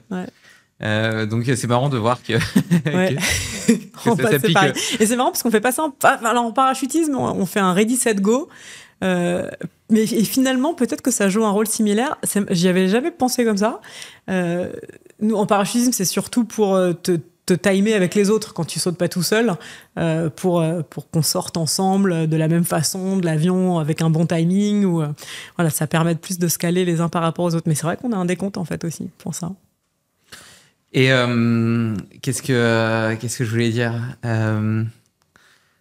Attends, je me suis perdu. Donc, on parlait du base jump, de la peur, du risque. Voilà, c'est ça. J'ai reçu aussi sur ce podcast Alasdair, qui est un jeune homme qui avait fait, lorsque je l'ai reçu, 16 des 17 sommets de plus de 8000 mètres de l'Himalaya. Alors qu'il avait 17 ans, c'est le plus jeune au monde. Et donc, il voulait finir les 18 avant ses 18 ans, je crois, quelque chose comme ça. Et avant de le rencontrer, je me disais, c'est un petit jeune, il est un peu inconscient, peut-être un peu naïf, etc. Et en fait, ce qui m'a marqué, c'est qu'au contraire, il était extrêmement prévoyant. Et donc, tu disais tout à l'heure que dans ta pratique du parachutisme, tu avais des routines. En fait, tous les risques qui sont... Bien sûr, l'environnement, tu peux pas le contrôler, mais tous les risques qui sont en ton contrôle, ils sont de ta responsabilité. Et lui, il avait exactement la même démarche, c'est-à-dire d'être prêt physiquement, de choisir, de vérifier son matériel, d'avoir vérifié ses routines, ce qui se passait dans tel cas, etc., d'avoir vérifié la météo. En fait, tout ce qui était en son contrôle, c'était checké, mais pas checké, genre, je regarde, oui, ça va le faire plus ou moins, quoi. C'était checké, c'était carré, exactement, tu vois. Et donc, j'ai l'impression que c'est un peu peut-être une des clés de gestion du risque, parce qu'on parlait de la gestion du risque et de la façon dont ça pouvait être transféré aussi peut-être au monde de l'entrepreneuriat, par exemple. Comment est-ce que tu différencies, par exemple, une forme de persévérance d'une forme d'obstination? Comment est-ce que tu différencies une prise de risque nécessaire pour la croissance de ta boîte d'une prise de risque inconsidérée qui peut la tuer? Parce que quelque part, on peut entendre parfois que le plus grand des risques, c'est de pas en prendre. Je pense que c'est vrai, à la fois pour l'entrepreneuriat, et on est tous entrepreneurs entrepreneurs de notre vie. Donc je pense que c'est vrai pour nos vies aussi, parce que de la même façon que quand t'as fait ton premier saut à 15 ans, ça t'a fait grandir en tant que femme, en tant que personne, et ça a été structurant pour tout le reste de ta vie. J'ai l'impression que dans les défis qu'on se fixe et les choses difficiles qu'on fait, eh bien, c'est ça aussi qui crée des souvenirs, qui crée une densité justement dans nos vies et qui nous rend fiers de notre parcours sur Terre, tu vois. Et d'ailleurs, j'ai tendance à dire parfois qu'on est en concurrence, que justement cette exubérance à vivre des vraies expériences de vie est en concurrence avec la facilité de simplement s'asseoir sur son canapé et regarder Netflix, qui va nous donner un petit peu de bonheur, un peu de dopamine, mais pas durable, à la différence de ce saut dont tu es capable de me raconter encore aujourd'hui la sensation que tu as ressentie depuis la préparation au sol jusqu'à la montée dans l'avion, le premier saut, la densité de l'air. Non mais tu vois la richesse, tu vois. Pour moi, c'est ça le luxe, quoi. Et bref, je rembobine. Parce qu'aujourd'hui, tu fais quand même des conférences sur le leadership, etc. Donc, je pense que c'est un sujet que tu as peut-être déjà exploré. Quelle est pour toi la juste place du risque et comment justement la cadrer? T'as combien de temps? J'ai 2 conférences principales, une sur le leadership et l'autre sur l'audace. Et donc, celle sur l'audace, évidemment, elle tourne beaucoup autour de cette notion de risque. Et de comment on l'apprivoise, de comment on décide de ce qui vaut la peine exactement comme tu l'as décrit, qu'est-ce qui est un risque qui vaut la peine et qu'est-ce qui est un risque qui n'en vaut pas la peine. Il y a plein d'aspects à ça. Je pense que le premier, c'est avoir un socle de raison. Et donc, ça passe par toutes ces vérifications, tout ce sérieux, ne pas avoir de complaisance par rapport à ton activité, mais c'est-à-dire commencer par utiliser ta tête. Et si je prends un exemple tout bête, le premier saut en parachute, alors oui, il y a un moment où tu débranches ton cerveau, c'est le moment de basculement, mais quand on est au moment physique de basculer, avant ça, tu as choisi de faire ça dans un pays où tu es encadré légalement, où la personne qui est accrochée à toi, elle a un diplôme d'État, le matériel que tu utilises, il est homologué. Donc en fait, tu as toute la partie raisonnable qui rentre en compte. Tu franchis la porte, mais pas n'importe comment. Je prends un autre exemple. J'ai fait un saut il y a quelques années pour une maison de haute couture où j'ai dû sauter avec une très longue robe. Sur le papier, c'est pas le vêtement le plus approprié pour sauter en parachute, mais ça avait jamais été fait. C'était hyper excitant de participer à ce projet. Donc tu te dis ok, je vais le faire, mais la première chose que tu fais, c'est de faire la liste justement de tous les risques possibles et de trouver des solutions pour contrer tous ces risques-là. Je prends un exemple super idiot. Sous la robe, je portais un legging et la robe, en fait, elle était cousue sur le côté au niveau de mes genoux et un peu plus bas pour éviter qu'elle m'enveloppe, par exemple, qui n'aurait pas été une solution d'avenir. Donc tu commences par réfléchir, en fait, par poser intellectuellement, sérieusement, raisonnablement les données du problème et réfléchir comment tu vas faire pour que ce soit que tu puisses le faire de la façon la plus safe possible. Et puis, une fois que tu as fait ça, la part de risque, c'est, surtout si tu fais quelque chose qui n'a jamais été fait avant, tu vas voir un peu comment ça se passe. Mais tu te dis pas juste, ouais, super, je mets une robe et j'y vais, quoi. Tu réfléchis d'abord à comment tu vas tout adapter pour que ce soit fait en bonne sécurité. Après, je pense qu'il y a une part hyper importante des gens dont tu t'entoures, des gens avec qui tu fais les choses, de la confiance que tu vas pouvoir développer en toi, mais aussi en une équipe, et la confiance que les autres vont pouvoir avoir en toi. Et ça, c'est vraiment un facteur d'audace et de capacité à prendre des risques qui est puissant. Et dans l'entrepreneuriat, c'est ultra vrai aussi. Les gens dont tu t'entoures et la confiance que tu vas avoir en eux et la confiance qu'ils peuvent avoir en toi, ça va déterminer ta capacité à prendre des risques. On prend jamais des risques...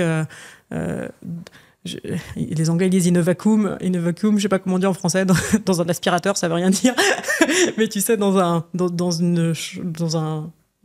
appel d'air, enfin dans un truc vide, en fait. Ouais. T'es toujours forcément relié à des choses, à des gens, à des contextes, et donc choisir ça aussi avec parcimonie et avec intelligence, c'est super important.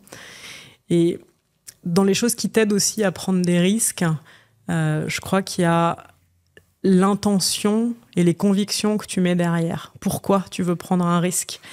Ça peut être des motivations individuelles qui sont un socle important et basique, qui à mon sens ne sont pas suffisants pour accomplir quelque chose de vraiment intéressant. Et donc, avoir un but un peu plus grand que soi, réussir à rassembler des gens autour de toi avec une idée. Tu vois, tu parlais de féroce tout à l'heure. T'as pas juste décidé de vendre des steaks tu avais une vision de pourquoi tu voulais vendre ce type de steak-là, qu'est-ce que ça apporte pour toi, en quoi ça donne du sens. Et je pense, ça contribue à te rendre capable de prendre des risques. Parce que pour toi, l'idée que tu as, la valeur que tu vas apporter, le fait de contribuer positivement à la société, à ton environnement, eh ben, c'est moteur d'une capacité à prendre des risques. Donc c'est un sujet qui est évidemment complexe et je pourrais en parler des heures, mais je pense que c'est déjà trois axes qui sont intéressants pour réussir à prendre des risques. Complètement, je pense que cette notion de sens transcendantal, avoir l'impression de contribuer à quelque chose de plus grand que soi, quelque part, en fait déjà, t'es plus intriqué dans ta mission. Ta mission, elle te dépasse et t'es presque son serviteur. Et cette espèce de désincarnation, déjà, ça t'évite de t'identifier au truc. Pourquoi est-ce que l'audace, c'est un sujet qui t'anime particulièrement ? Parce que je lui attribue une grande partie de mon bonheur, je pense. Et que de la même façon que plein de gens, j'imagine, quand moi je viens d'avoir 40, voilà, je suis dans une phase où au début j'ai fait plein de trucs parce que j'avais besoin de reconnaissance et j'avais besoin de me prouver des trucs, et puis une fois que tu te les as prouvés, tu te rends compte que bon, ça a un peu la queue courte comme ambition, et qu'essayer de le partager, de le rendre accessible aux autres, ça contribue à te rendre heureux. Et je pense que j'en suis un peu dans cette phase-là de ma vie, et comme j'ai identifié cette notion d'audace et de juste prise de risque comme un facteur très fondamental dans la vie heureuse que j'ai aujourd'hui, forcément ça m'interroge et j'essaye de le partager. C'est le sujet du bouquin que je suis en train d'écrire en ce moment.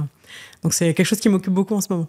On en a parlé un peu sous le prisme de l'entrepreneuriat, mais si on essaie d'extrapoler, qu'est-ce que tu pourrais dire aux gens pour leur donner envie de faire preuve de plus d'audace, d'un peu plus de risque dans leur vie ? Contempler l'alternative. Ouais, non, tu rigoles, mais c'est pas une mauvaise idée. Hein. Non. Il y a suffisamment d'exemples dans nos entourages à tous, dans la littérature, dans les médias, sur les réseaux, sur tout ce que tu veux, dans l'univers qui nous entoure, où tu vois le type de vie à laquelle les deux types de chemins mènent, lequel te fait le plus envie. Et encore une fois, il y a quand même il y a une gradation dans la prise de risque. On n'est pas tous égaux face à ça. On n'a pas tous les mêmes envies, on n'a pas tous les mêmes appétences et on n'a pas tous les mêmes capacités. Je suis assez persuadée, c'est Charles Pépin qui en parle assez bien dans son bouquin La confiance en soi. Il y a parce que finalement, la capacité à prendre des risques, c'est quand même extrêmement lié à la confiance qu'on a en nous-mêmes. Et cette confiance, elle est liée à plein de facteurs différents. Il y a une bonne partie qui se joue un peu dans ton enfance et dans la façon dont tu as été élevé et ce que tu as reçu ou pas dans ton enfance. Ça, malheureusement, tu n'as pas trop la main dessus. La bonne nouvelle, c'est que même si tu n'as pas eu les bonnes cartes au début, il y a quand même des trucs à faire pour que ça s'améliore. Mais n'empêche que ça fait partie des cartes. Et puis, les expériences de vie, l'environnement, enfin, il y a plein de choses qui font qu'on va... quelque chose d'audacieux pour moi va vouloir dire quelque chose de complètement différent pour quelqu'un d'autre. Donc, le premier truc à faire, c'est déjà pas se comparer et essayer d'analyser honnêtement ce que ça veut dire pour soi la prise de risque. Et c'est plus facile de prendre des risques quand tu sais que si tout rate, tu seras quand même OK, que tu as quand même un toit au-dessus de ta tête et que tu vas pas mourir de faim et que les gens que t'aimes seront OK. Et ça, pareil, on part pas tous avec les mêmes forces de départ vis-à-vis de ça. Ça fait partie des grandes injustices du monde. Donc, les grands conseils sur soyez audacieux, prenez plein de risques, oui, mais... C'est-à-dire qu'il faut quand même être... Je pense que ça commence par une bonne connaissance de soi et une analyse honnête de son environnement, de ses forces, de ses faiblesses et de ce qu'on est prêt à perdre ou pas. Parce qu'au final, un risque, c'est ça. Tu prends un risque, le risque que ça marche, c'est génial. Le risque que ça foire, ça veut dire quoi ? Si je prends ce risque-là et que je réussis, à quoi ça ressemble ? Si je prends ce risque-là et que ça marche pas, à quoi ça ressemble ? Est-ce que j'ai les capacités physiques, émotionnelles, financières de gérer les conséquences de l'échec ? C'est une bonne première question à se poser. Si la réponse est absolument pas, peut-être on prend pas le risque. Si c'est un risque qui te ferait perdre tout, ta maison, toutes tes ressources financières, peut-être faut réfléchir avant de le prendre. Si ça va te faire perdre pas mal de choses, mais que tu as quand même le minimum syndical pour survivre, peut-être que tu peux le faire. Et après, ton minimum syndical, c'est pas le même pour tout le monde non plus. Donc voilà, je pense qu'il faut déjà regarder les situations et sa propre situation avec honnêteté. Et ensuite, moi, je suis persuadée que ça vaut le coup de prendre des risques, hein, mais je suis persuadée que ça vaut pas le coup de tout perdre pour quelque chose. Et voilà. Moi, dans mon cas très particulier, ça veut dire j'ai décidé de pas faire du base jump parce que j'avais pas envie de mourir. C'est un peu extrême, mais je pense qu'on est tous différents par rapport à ça. Et il y a plein de gens qui voudront jamais faire du parachutisme parce qu'ils pensent que c'est absolument dingue, mais qui, à côté de ça, vont faire des choix de vie que moi, je ferais peut-être pas. Voilà, on est tous différents, il faut respecter ces différences, mais je pense que ça commence par une bonne analyse de soi. Ouais, après, tu vois, cette notion de sécurité, je trouve ça intéressant. C'est un peu la base de la pyramide de Maslow. Et c'est vrai que pour se sentir libre, c'est important de se sentir en sécurité financière, mais aussi physique. Tu vois, la capacité, par exemple, émotionnelle aussi, effectivement. D'ailleurs, toi, t'as eu de la chance parce qu'à 23 ans, tu disais que ta première compétition, ça s'était bien passé. T'as ancré une croyance ressource autour de ça. Si ça s'était mal passé, peut-être qu'il y a un cercle vicieux différent qui se serait créé. Ouais. Mais quoi qu'il en soit, on a besoin de cette sécurité, on la recherche, et donc parfois de façon complètement irrationnelle, alors même qu'on a cette sécurité, eh bien on polarise les dangers des risques qu'on pourrait prendre. J'ai un nombre incalculable d'amis qui s'ennuient dans leur travail, qui voient ça comme quelque chose de nécessaire pour rembourser le crédit de leur maison et comme un effort plutôt que comme quelque chose qui les épanouit profondément et qui leur donne l'impression de contribuer à une mission de vie profonde qui les anime. Et pour autant, elles ont beau avoir conscience de ça, avoir suffisamment d'argent, etc. Il y a le CDI, et le CDI est un piège parce que, justement, c'est la sécurité que jamais, presque, tu vas te faire virer, que tu auras ton salaire à la fin du mois, que tout va bien se passer.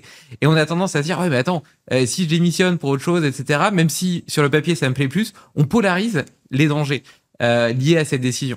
Et quand je dis on polarise les dangers, ça me fait penser à une discussion que j'ai eue avec Pierre David, qui est un préparateur mental, qui parle de dépolarisation pour le coup. À la base, il faisait ça avec des athlètes olympiques. Il s'était aperçu que les athlètes olympiques, ils polarisaient tellement le fait d'être numéro 1 aux Jeux Olympiques, parce que ça fait 4 ans qu'ils s'entraînaient, qu'ils avaient toute la pression derrière, etc., que le jour de la compétition, en fait, ils se mettaient tellement de pression que ça les rendait paradoxalement moins performants. Et donc, il leur proposait de faire un exercice de dépolarisation, c'est-à-dire que ils essayaient ils devaient chercher 50 avantages à échouer le jour des JO et 50 inconvénients à réussir. Et donc peut-être que ça pouvait être lié que s'ils y arrivaient, ils allaient devoir passer plein de temps avec les médias, etc. Et puis s'entraîner encore plus. Et puis du coup, ils pourraient pas passer le temps qu'ils voulaient avec leurs enfants ou développer telle autre passion qui les intéressait par ailleurs. Enfin, tu vois. Et en fait, quand tu fais la liste, en fait, tu t'aperçois qu'il y en a plein. Et je trouve que c'est un exercice intéressant parce qu'il permet deux choses. Déjà, justement, de dépolariser toute la tension qu'on met sur le fait de réussir ou non et sur la potentialité d'échouer. Et par ailleurs, l'engagement. Être sûr que, parce que quand tu fais cette liste, peut-être que tu te rends compte qu'en fait, attends, je pensais que je voulais ça, mais en fait, c'était peut-être, tu parlais tout à l'heure de ton besoin de reconnaissance, etc. Moi, je sais que je l'ai eu aussi.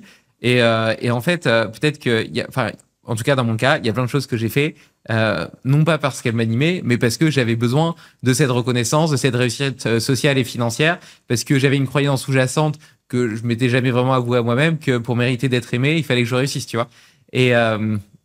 Et donc voilà, et donc peut-être que ça peut t'aider justement à prendre conscience de ça. Et donc si tu décides que je veux quand même faire les JO, au moins tu sais pourquoi tu le fais. Et puis peut-être que tu décides que c'est pas ça ton rêve, et puis ça peut être l'occasion d'en changer. Ouais, on se fait aussi souvent tout un monde des choses qu'on connaît pas. Hein. L'inconnu, ça fait partie des grandes peurs. Et souvent les peurs peuvent se ramener à finalement un inconnu dans lequel tu te lances. Moi, je sais qu'il y a quelques années, je suis partie, j'ai fait San Diego jusqu'à Ushuaia en bagnole, donc 7 mois de road trip par les pistes les plus pourries de l'univers. Et à travers l'Amérique centrale et l'Amérique du Sud, et t'as plein de gens, quand on préparait ce trip avec le pote avec qui je suis partie, qui nous disaient mais c'est hyper dangereux, vous allez mourir, vous allez vous faire les bandits et tout ça. Enfin, tu vois, tout le monde projetait des peurs super intenses du truc, alors que bon, évidemment, il y a 2-3 trucs, il y a quelques règles de bon sens à respecter, il y a quelques trucs à ne pas faire en n'étant pas complètement abruti, des endroits où on peut te mettre au milieu de la nuit, mais c'était d'une smoothitude. Tu vois, j'ai jamais été en danger pendant ce truc-là. Et alors que pour certaines personnes, mais ils étaient sûrs que j'allais mourir. Ils étaient vraiment inquiets pour moi. Et ça, c'est quelque chose auquel qu'il faut interroger aussi. quand t'es inquiet par rapport à quelque chose, quand quelque chose te fait peur, essaie d'aller creuser un petit peu pourquoi ça me fait peur, sur quoi je me base pour me dire que c'est dangereux, et puis essayer de rationaliser un peu le truc aussi et découvrir et faire l'effort de découvrir ce qui se cache derrière ce rideau que tu connais pas, quoi. Avec Limitless, ma mission est de t'aider à atteindre ton plein potentiel. C'est ce qui me motive à enregistrer ces podcasts depuis plus de 5 ans. Et c'est la raison pour laquelle j'ai créé Féroce. L'alimentation moderne est 4 fois plus pauvre en micronutriments que celle de nos ancêtres. C'est la raison pour laquelle nous sommes massivement carencés en vitamines et minéraux. Pourtant, il suffirait de 7 grammes de foie de bœuf pour couvrir la plupart de nos besoins. Problème, la plupart d'entre nous n'ont pas envie d'en manger. C'est pourquoi j'ai créé le steak Féroce, composé à 80% de viande de bœuf et à 20% d'abats, pour une richesse micronutritionnelle hors norme et un goût riche et savoureux. T'as raison, et en plus de quoi, quelque part, ça montre aussi une forme de transférabilité, dans le sens où, tu vois, on a parfois l'impression, soit que la gestion du stress, le courage, etc., c'est des qualités innées, soit qu'il y a des techniques magiques pour que ça soit facile. Alors que tu l'as dit tout à l'heure, en fait, le stress, tu le ressens toujours. Et puis, le courage, c'est pas l'absence de peur, c'est la capacité à agir malgré elle. Voilà, et justement, et en fait, ce que je voulais dire, c'est que le stress, la gestion du stress ou le courage, c'est comme un muscle, c'est quelque chose qui s'entraîne. Et comment est-ce qu'on entraîne un muscle? Comment est-ce qu'on s'entraîne au parachutisme? En faisant. Et donc, et par contre, je trouve qu'il y a quand même une transférabilité qui est géniale. Parce que là, tu parlais de l'inconnu, etc. Plus t'es sorti de ta zone de confort dans des contextes différents, plus tu ancres des croyances ressources que je suis capable de faire plus que ce que je pensais. Et en fait, ce qui est déterminant là-dedans, c'est pas l'activité que tu es en train de faire, c'est le fait de t'apercevoir que tu avais une croyance initiale qui te faisait peur, etc., et qui te montrait que c'était compliqué, que tu l'as dépassée et qu'en fait, elle n'était pas aussi prégnante que ce que tu pensais. Ouais. Et c'est ça la croyance ressource. Et plus elle est multipliée, plus tu te dis, en fait, je suis limitless. Ouais. C'est QFD. Ah non, mais je suis absolument en résonance avec ça. J'appelle ça rentrer dans le cercle vertueux de l'audace. Et ça fait partie des trucs que j'ai envie de développer cette année, là, d'emmener des gens faire 3-4 jours de retraite avec une gradation d'oser faire des trucs qui nous font peur et après les jeter d'un avion à la fin pour emballer le truc. Et moi, ça s'est vraiment démontré de façon extrêmement clair dans ma vie. Et alors, il y a ce premier saut qui a été évidemment une pierre fondatrice, mais tu vois, quelques années après, 3-4 ans après, je suis partie, une année sabbatique entre mon DUG et ma licence. Je me suis retrouvée à partir 6 mois en Inde. Un contexte un peu, j'étais censée partir 1 an en Afrique, et puis en préparant mon départ avec mon chargé de TD, j'étais donc en histoire à la Sorbonne à l'époque, je lui dis, écoute, qu'est-ce que t'en penses? Est-ce que je prends toute l'année off? Est-ce que j'essaie de faire le truc par correspondance?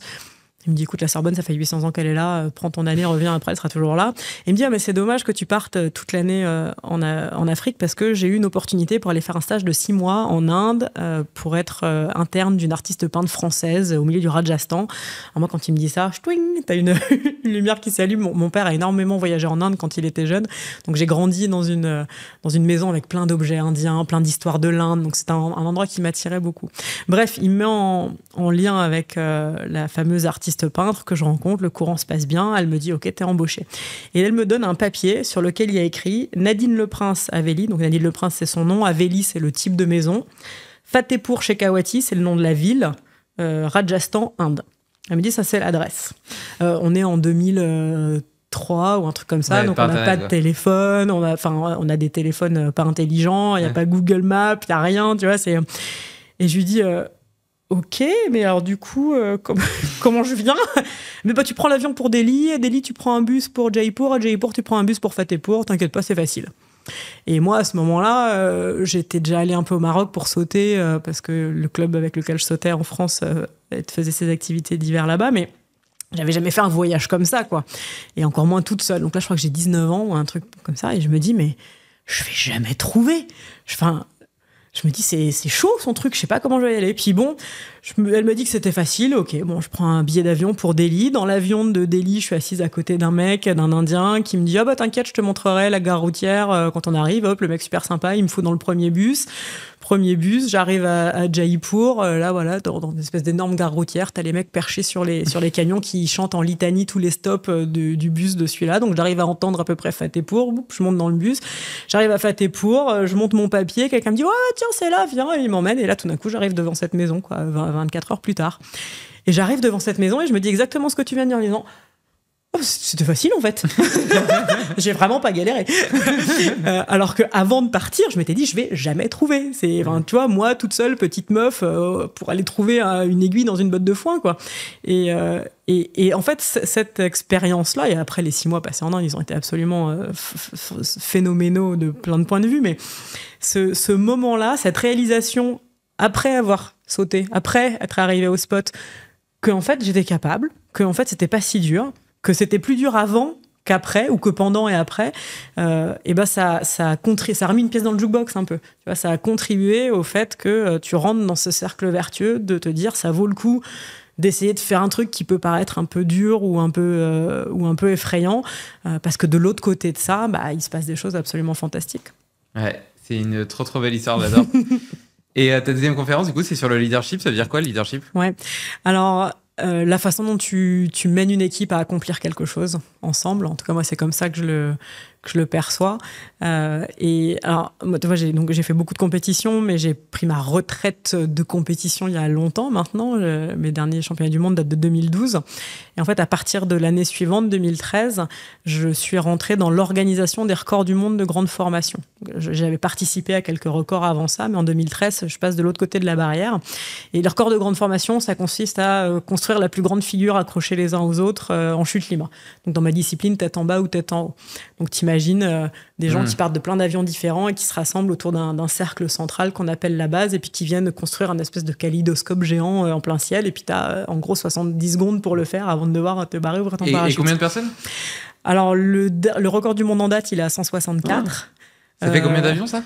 On avait 9 avions. Ouais.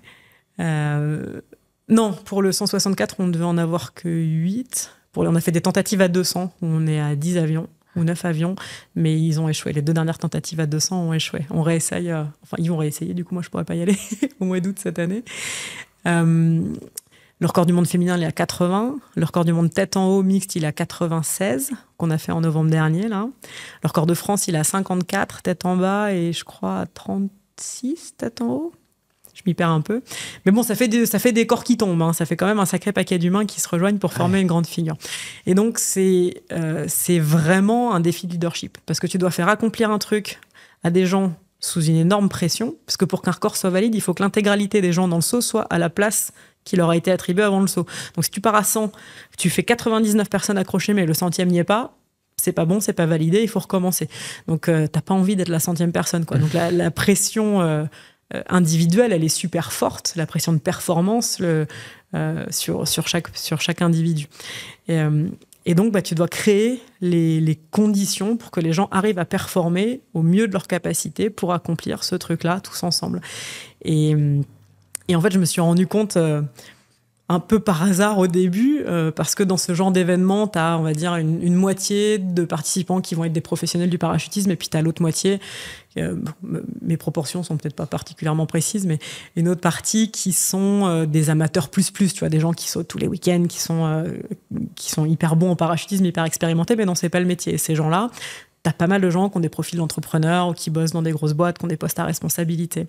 Et en fait, à l'issue d'un record, j'ai un ami qui me dit, écoute, là, la façon dont tu as mené ce groupe, le leadership dont tu as fait preuve pour accomplir ce truc-là, j'aimerais bien que tu viennes le raconter dans ma boîte.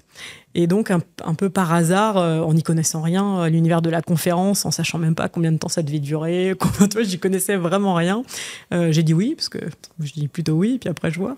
Et en fait, j'ai adoré l'exercice d'essayer de réfléchir, de poser un peu sur le papier, de décortiquer à la fois moi en réfléchissant et puis aussi en demandant à des gens de me faire des débriefs de leur perception, de comment ils avaient vécu tel ou tel truc, pour en fait partager un peu la façon dont on fait ça, nous, dans le parachutisme. Donc, c'est sur cette conférence-là, en gros, je raconte l'histoire en 2022, on a eu, il y avait 2 records du monde, un record mixte et un record féminin. Un qui, sur le papier, aurait dû être facile et l'autre qui aurait dû être franchement galère. Et en fait, celui qui aurait dû être facile a échoué, celui qui aurait dû être galère a réussi. Et moi, j'étais vraiment aux premières loges et dans l'organisation à 100% pour l'un et en capitaine européen pour l'autre. La différence de leadership qui a été mise en place dans les deux. Et donc, en analysant cette différence, c'est ces clés-là que j'essaie de partager en conférence. Et alors, c'est quoi les clés ? Pareil, t'en as plusieurs. La première, elle est vraiment basée sur comment tu structures ton plan. Donc, tu vois, pour moi, ça commence toujours un peu pareil sur un socle de raison, quoi. À la fois avec l'écriture de procédures opérationnelles super claires, super standardisées, que tu peux communiquer. Donc, tout le monde sait exactement ce qu'il doit faire, quand il doit le faire, comment on va répéter au sol, comment on construit la figure, comment on se retrouve après pour débriefer. Enfin, que tous les aspects logistiques et techniques soient clairs comme de l'eau de roche et bien communiqués. Et puis, surtout, en découpant l'objectif final qui, donc, pour nous, est la construction de la figure en plein de petites étapes intermédiaires et comment on va réaliser ces étapes-là en séquence et de façon hyper structurée. Donc ça, c'est une des parties. Comment est-ce que nous, on structure ça ? Tu as une clé de, justement, créer une culture de confiance en soi pour les individus, confiance en les autres, confiance dans ta hiérarchie, dans ton leadership. Et alors ça passe par plein d'aspects, notamment la façon dont on va donner du feedback, quel type de feedback qu'on donne, comment on construit un feedback pour que les gens gagnent en confiance en eux et utiliser les erreurs comme des tremplins de perfectionnement plutôt que comme un truc punitif où tu vas te faire virer direct.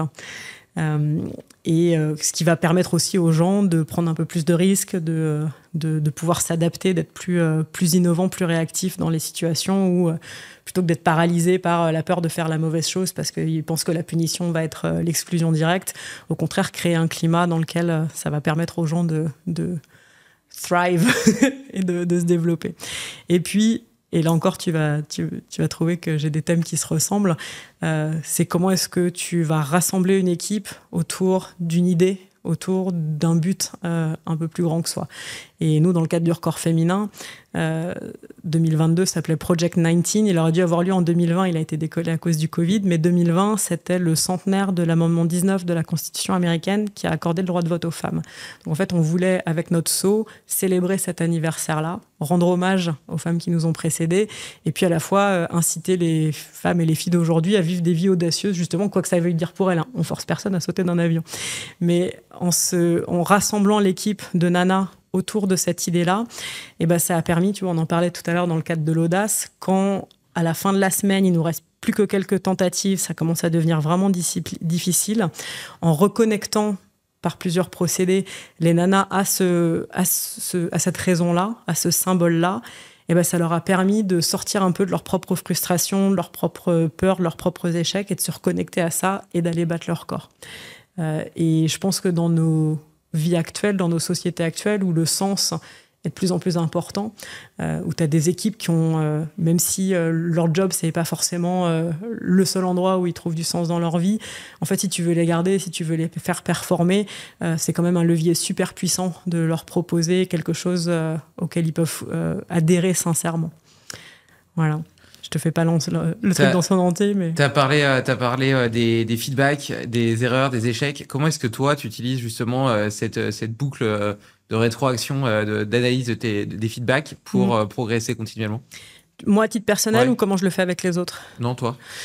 Alors, nous, dans notre sport, et en fait, je fais un peu pareil pour la conférence, ça passe déjà par une analyse honnête de la performance, donc de la vidéo.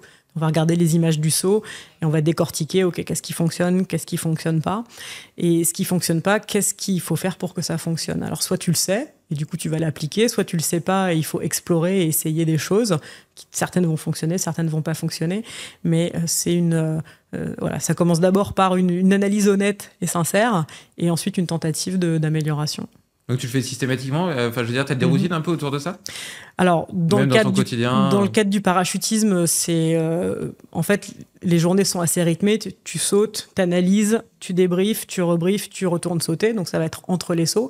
Que ce soit dans un cadre d'entraînement, tu fais ça pour toi, systématiquement. Ouais, après chaque saut. Ça peut arriver parfois qu'on fasse 2-3 sauts en entraînement, pas en record, mais en entraînement, tu peux faire ce qu'on appelle des doublettes ou des triplettes. Tu fais 2 ou 3 sauts d'affilée. Donc, tu montes dans 3 avions d'affilée qui n'ont pas arrêté de tourner. Tu as juste changé, t'as filé ton parachute à un plieur, tu en as pris un neuf et t'es remonté et tu tournes comme ça. Mais ensuite, tu vas forcément te poser et mater les 3 sauts avant de repartir sauter. Donc c'est vraiment quelque chose d'habituel. Et moi, pour la conférence aujourd'hui, je fais la même chose. C'est que je vais toujours essayer d'avoir des images, même si c'est juste mon téléphone dans un coin, pour pouvoir observer ma gestuelle, et observer mes tics de langage et essayer d'améliorer pour la prochaine fois. Et sur la notion de sens, tu évoquais le fait que justement pour faire corps, il faut que l'ensemble des participants aient l'impression de contribuer à un projet qui les dépasse. Et ça, j'ai l'impression que ça fait quand même écho à une forme d'autonomie, tu vois, individuelle. Et donc là, dans le contexte d'une figure, je comprends bien que tout doit être extrêmement processisé, mais une des premières clés que tu disais, justement, c'était la place des process. Qu'est-ce que tu penses, dans le cadre d'une organisation, du management beaucoup plus horizontal, qui est plus organique, qui, plutôt que justement de mettre en place et d'entériner des process clairs et une hiérarchie plutôt verticale, préserve l'autonomie de chacun dans ses zones de compétences? Je pense que déjà, ça dépend pas mal de la taille du groupe. Et plus le groupe est réduit, plus c'est facile. Plus le groupe est large, plus c'est compliqué. Moi, j'ai peu d'expérience dans des... J'ai pas d'expérience de multinationales, enfin, tu vois, des énormes boîtes. J'ai jamais ni bossé dans ce contexte-là, ni passé beaucoup de temps dans ce contexte-là. Ça revient toujours à la sélection de ton équipe. Je pense qu'il y a des profils avec qui ça marche super bien et des profils avec qui ça marche pas. Et que quand tu es dans un petit groupe et que tu as pu avoir bien le temps et bien la main sur la sélection des gens, ça peut fonctionner super efficacement et produire des choses très intéressantes. Je pense que plus le groupe est large, plus c'est compliqué. Donc dans un groupe large, en fait, ça revient à subdiviser le groupe pour permettre dans des groupes plus petits et plus restreints de travailler de façon plus horizontale. Mais c'est... Non, t'inquiète, laisse. J'étais sûre d'avoir vers mode avion, je comprends pas pourquoi il fait ça. Bon, c'est pas grave. Et parce que tu as une boîte, toi, tu as une soufflerie, tu me disais, à Poitiers. Ouais. Y a des salariés? Ouais. Et on n'est pas très nombreux, hein, on doit être une dizaine. Bah oui, mais c'est déjà ça. Et donc, comment est-ce que tu exprimes ton leadership, surtout à distance en plus C'est pas moi qui tiens la boutique à Poitiers. On est 3 associés, dont un investisseur majoritaire qui est président de la boîte. Donc là, c'est plus son jeu à lui. Ok, et tu vois, et le leadership, tu as dit que c'était quand même cette capacité à créer de la cohésion entre plusieurs personnes. Comment est-ce que tu exprimes ton leadership au sein de ta cellule familiale, avec ton conjoint et bientôt avec ton enfant? Enfin, avec ton enfant, tu ne sais pas encore, mais j'imagine sais pas du tout. Alors, nous, on a de par nos activités professionnelles, on n'a pas une vie de couple hyper conventionnelle. On voyage beaucoup, pas forcément toujours ensemble. Donc, on a tous les deux beaucoup d'indépendance et de liberté dans la façon dont on construit nos vies jusqu'à présent. Mais je pense que la confiance est la base de tout. En fait, et encore une fois, ça commence par d'abord de l'ARH, le choix, qui t'a choisi, qui te convient, et est-ce que toi, tu conviens à cette personne dans ta façon de fonctionner. Et si tu t'es pas trop chié sur le recrutement, derrière, ça marche pas trop mal. Et vous avez réfléchi un petit peu à justement la façon dont vous aviez envie de transmettre vos valeurs et votre histoire de vie à votre fille ou fils à naître? Ouais, bah écoute, moi, c'est tout l'objet de mes réflexions dans le cadre de mon travail d'écriture en ce moment. C'est justement ça, mon rapport au risque. Et quand tout d'un coup, tu bascules c'est ma prise de risque à moi et c'est la façon dont je l'ai vécu, à comment j'espère que une des personnes avec qui je vais tenir le plus au monde va décider de prendre des risques ou pas. C'est plus la même question et évidemment, t'as pas les mêmes réactions physiques et instinctives sur le sujet. T'as toujours vachement plus peur pour les autres que pour toi, en gros, pour dire les choses simplement. Ouais. Et je sais pas encore. Je suis en pleine exploration de ces sujets-là et je suis certaine que ça va beaucoup évoluer dans les mois qui viennent. Non, mais c'est un vrai sujet parce que forcément, en tant que parent, tu as envie d'éviter à ton enfant les erreurs plutôt, ou les problèmes que toi tu as eu, les erreurs que tu as faites, etc. Et en même temps, ils sont absolument constitutifs de la personne que tu es devenue. Donc, ils sont extrêmement importants, tu vois. Donc, trouver le juste équilibre entre protection et en même temps, exposition à l'environnement qui est riche d'apprentissage, c'est pas facile. Et puis, vis-à-vis de la notion de risque, moi, j'aime bien, j'ai fait les certifications MOVNAT. MOVNAT, c'est des entraînements en nature, on va dire, où tu retrouves un petit peu avec les patterns de mouvement humain que sont l'escalade, le saut, la course, la marche en quadrupédie, le fait de franchir des obstacles, de porter des choses, etc. C'est assez sympa. Et ils ont une matrice que je trouve très intéressante et que moi j'ai appliquée pour mes filles parce que je voulais leur laisser une autonomie justement d'exploration de leur environnement total, mais malgré tout, éviter qu'elles meurent. Euh, et donc Dans l'idéal.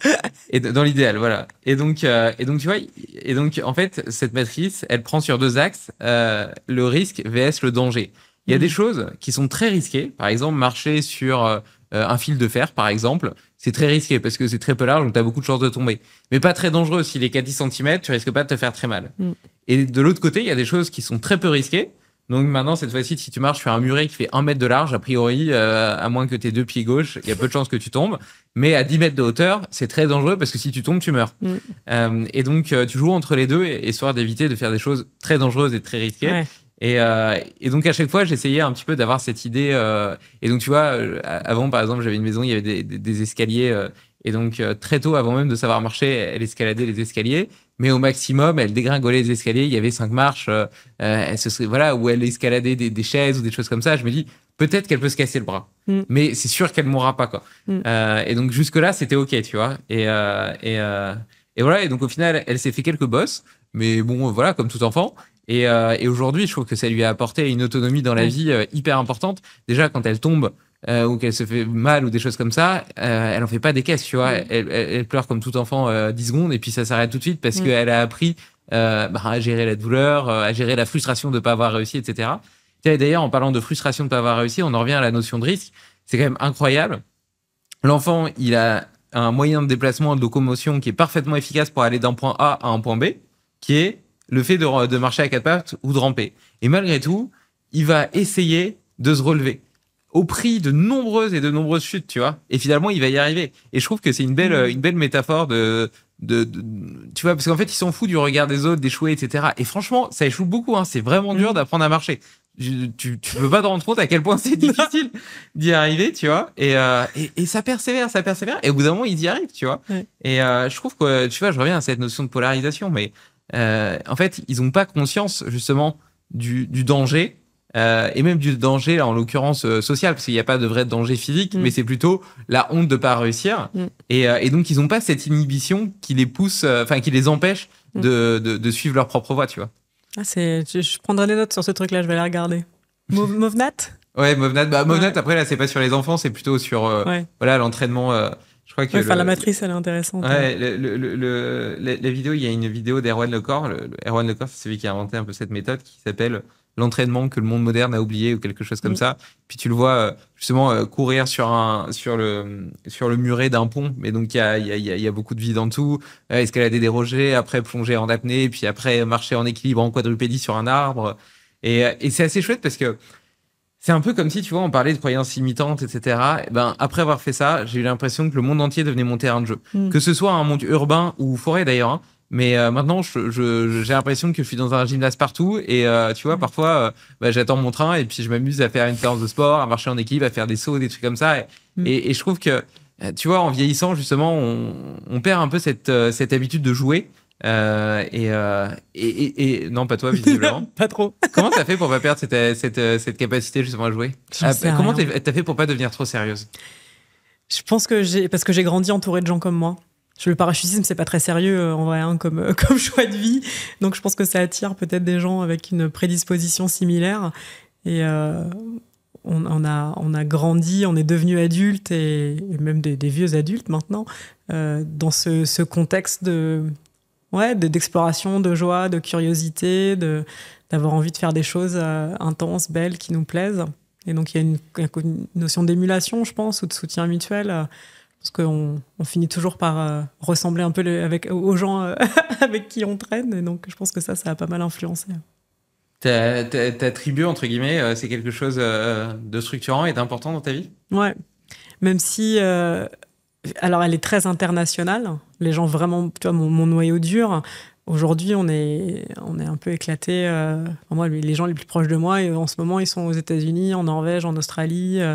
Il y en a quelques-uns en France, mais ça bouge beaucoup. Et moi, pendant presque 15 ans, toutes les semaines, j'étais dans un pays différent, donc on bougeait beaucoup ensemble. C'est vrai que là, depuis quelques années, avec monter la soufflerie à Poitiers, là, développer mes conférences, le projet de maternité, je bouge un petit peu moins. Alors un petit peu moins, c'est toujours beaucoup plus que la plupart des gens, mais voilà, par rapport à changer de pays toutes les semaines, j'ai un tout petit peu ralenti. Et c'est vrai que se pose la question, cette sensation de village qu'on a eue pendant presque 15 ans, qui était un village itinérant, aujourd'hui, on est en train de se demander de façon très intentionnelle comment et surtout où on va le reconstruire. Parce qu'on arrive tous à la quarantaine, avec un peu des changements de vie et des familles qui s'installent, et on cherche le lieu, là. On a eu une réflexion un peu semblable avec mon groupe d'amis que je me suis fait d'ailleurs grâce à ce podcast. Tu vois, le podcast pour moi a été un catalyseur qui m'a permis de rencontrer des gens qui partageaient mes passions, mes valeurs et de me construire un cercle d'amis avec lequel Quoi ? Tes pairs. Ouais. Ouais. Mais tu vois, avant, j'avais des amis qui je m'étais fait juste par proximité géographique voilà. Et au final, si t'enlèves le vernis de l'alcool et des soirées, il y avait pas grand chose malheureusement. Et donc après, j'ai eu une phase où je me suis senti beaucoup plus seul parce que je me suis aperçu que ces moments-là, ils étaient pas de grande qualité, ils m'épanouissaient pas spécialement et j'en avais pas encore créé de nouveaux. Et grâce au podcast, j'ai pu attirer à moi où j'ai été rencontrer des gens qui aujourd'hui c'est mes frères de cœur, c'est des gens qui m'élèvent, qui m'inspirent, avec qui je me sens parfaitement moi-même, où je me sens pas obligé justement de jouer un rôle ou de m'adapter. Et donc c'est extrêmement précieux. Et d'ailleurs c'est marrant parce qu'en fait je les connais depuis entre 3 et 5 ans, tu vois, donc relativement peu comparé à d'autres. Et pour autant on a une profondeur de relation qui est autrement plus importante. Et justement, tu vois, à un moment on voulait acheter un endroit pour faire notre QG, etc. Mais bon, pour l'instant, on a un modèle autre parce que c'est pareil, on est un peu éclaté partout, mais on a des petits moments où on se retrouve dans l'année. Puis sinon, une semaine par an, on passe la semaine ensemble ou loin un endroit et puis on passe une semaine à parler, à s'entraîner, à philosopher, à travailler, enfin voilà. Et on a appelé ça le Nakama Bootcamp. Et donc ça a l'air cool, c'est quand le prochain? Je peux venir? La meuf s'incruste. Et ouais, non mais attends, mais non, mais non, mais par contre, enfin voilà. Et tu vois, et en fait cette semaine-là, elle nous nourrit tellement que quelque part, elle nous nourrit pour le reste de l'année. Après, il y a des fois où tu vois, par exemple là, je me retrouve à Paris, puis ils sont là aussi, puis donc on a d'autres moments où on se voit informels, tu vois. Mais on a quand même ce rendez-vous-là qui est structurant, qui est là chaque année, et on s'y tient. Et enfin, tout ça pour dire que quand c'est intense, justement, quand c'est dense, t'as pas besoin forcément d'autant de quantité. Quand tu manges de la viande de très haute densité nutritionnelle, t'es pas obligé d'en manger tous les jours, tu vois. Voilà, c'est pareil. Et donc, quelque part, tu vois, enfin voilà, dans ma semaine, je vais pas faire des soirées toutes les semaines avec des potes, etc. Mais par contre, voilà, j'ai ces moments-là. Ouais, ça fait bien écho. Ça résonne. Écoute, on arrive un petit peu au bout. Je te propose de faire un petit takeaway. S'il y avait deux, trois key points très précis que les auditeurs peuvent emporter avec eux et qu'ils puissent appliquer directement dans leur quotidien. Tu vois, ça peut être un peu philosophique, mais j'aimerais bien qu'il y ait un truc actionnable. Alors, un truc actionnable, l'ancrage. Je sais pas si c'est quelque chose que tu pratiques. Moi, c'est un truc qu'on m'a donné assez tôt dans ma carrière et qui m'a bien servi. Pour simplifier extrêmement le truc, c'est associer un petit geste simple à un truc que tu peux faire discrètement n'importe où, n'importe quand. Moi, perso, c'est l'index et le pouce de la main gauche qui se touchent. Ça peut être n'importe quoi. Que j'associe à un état émotionnel particulier. Et moi, cet ancrage-là, il est associé, tu vois, tout à l'heure, on parlait tu bascules de la peur à la joie et à la fierté. Donc moi, il est associé à la joie et la fierté. Ce que je ressens après être passé de l'autre côté de l'action qui me faisait peur. Et ce geste-là, donc la façon, c'est un peu de la méditation, un peu de la visualisation. Idéalement, c'est quand tu le ressens fortement que tu vas faire le geste. Et donc, consciemment, tu te dis, j'associe ce geste à cet état émotionnel. Et ensuite, ça va pouvoir te servir avant l'action qui te fait peur. Donc, la prochaine fois que tu es face à un saut, une prise de parole en public ou un truc qui te fait flipper, tu refais ce geste-là et ça te connecte à ce sentiment qui fait que ça vaut le coup de prendre le risque. Et donc, moi, je le répète à chaque fois que, tu vois, j'ai un saut avec un enjeu, un record, une compète, une démo, une cascade un peu spéciale, où, j'ai le stress, j'ai la pression avant. Hop, après l'avoir fait, ce que je ressens après l'avoir fait, boum, je fais mon geste d'ancrage. Pareil pour des prises de parole un peu importantes. Là, ce soir, j'en ai une qui me fait bien flipper, mais je sais qu'elle va bien me faire kiffer aussi. Et ben, avant de monter sur scène, je vais parler à la Tour Eiffel aujourd'hui, donc genre scène de ouf. Et ben, avant de monter sur scène, je vais faire ce petit geste qui me reconnecte à cette sensation et qui me donne ce dernier petit boost avant d'y aller. Et il faut imaginer le lien entre ce geste et ton état émotionnel comme un petit fil. La première fois que tu le fais, le fil, il va être hyper fin et ténu. Et en fait, plus tu répètes l'action, plus tu l'utilises au fur et à mesure des jours, des semaines, des années, plus ce fil-là, il y a des couches qui se rajoutent et plus il est fort. Donc au début, ça marche pas très bien. C'est plus une méthode couée qu'autre chose. Mais avec la répétition, ça finit vraiment par marcher pas trop mal. Donc, si vous faites pas ça, je vous encourage à le faire. Ça marchera pas ultra bien la première fois, mais plus vous le ferez, mieux ça marchera. Après, j'imagine que du coup, il faut quand même que tu aies un ratio de fois où tu l'utilises, où tu le visualises sur les moments positifs, plus important que les fois où tu l'utilises en situation de peur, parce que sinon, au final, t'ancres la peur. Tu vois ce que je veux dire ? Alors, ouais, je t'avoue que moi, je partage un truc vraiment empirique. Okay. J'ai pas une connaissance théorique et universitaire du truc qui me permettrait de le justifier de façon précise et intelligente, donc je me risque pas sur ce terrain-là. Mais moi, ce qui fait que j'ancre pas la peur au moment où je refais le geste, c'est que quand je le fais, je repense à un moment. Donc en fait, pour moi, le geste reste toujours associé à l'émotion positive. Ok, du coup, ça fait un takeaway. Ça fait un takeaway. T'en as un ou deux autres à rajouter ? Un autre tips, la visualisation interne et externe, essayez les deux quand vous visualisez une action. Essayez pas juste en fermant les yeux d'avoir des images qui apparaissent dans votre esprit, mais vraiment d'essayer de conjurer le plus de sensations et de sens possibles, d'odeur, de toucher, de goût éventuellement, de sensations sur la peau, en interne et en externe. Ça marche pas mal. Et puis le troisième, ce serait lié au sens que vous donnez aux choses. Essayez de vous connecter à pourquoi vous faites quelque chose, en quoi c'est important pour vous, et de vous inscrire dans quelque chose qui dépasse juste votre propre personne. Je trouve que c'est pas une mauvaise façon de construire sa vie. Non, je pense pas non plus que ce soit une mauvaise façon de construire sa vie. Je pense même que ça en est probablement une bonne. Ouais. Trop cool. Est-ce qu'il y a un sujet qu'on n'a pas abordé que tu aurais aimé évoquer ? Écoute, non, je vais te laisser tranquille. Ok. Donc, t'écris un bouquin, t'as déjà le titre ? Non. Non, bon bah zut alors. Work in progress. Ok, où est-ce qu'on te suit, où on te retrouve si on veut être informé de la sortie ? Écoute, LinkedIn et Instagram principalement. Et alors, comme j'ai un prénom et un nom assez bizarre, Domiti qui gère, a priori, il n'y a que moi. Si vous tapez ça dans les réseaux, vous n'allez pas tomber sur quelqu'un d'autre. Je mettrai de toute façon les liens sur l'article lié. Ouais. Et puis, je partagerai dans ma newsletter la sortie de ton livre lorsqu'il sera sorti et que je l'aurai lu. Ouais. Écoute, un grand merci à toi pour ton temps, pour ton sourire. Beaucoup. C'était très agréable. Et puis, je vais aller t'écouter ce soir parler devant la Tour Eiffel. Dans la Tour Eiffel. Dans la Tour Eiffel, carrément. Super. À bientôt. Bye bye. Salut.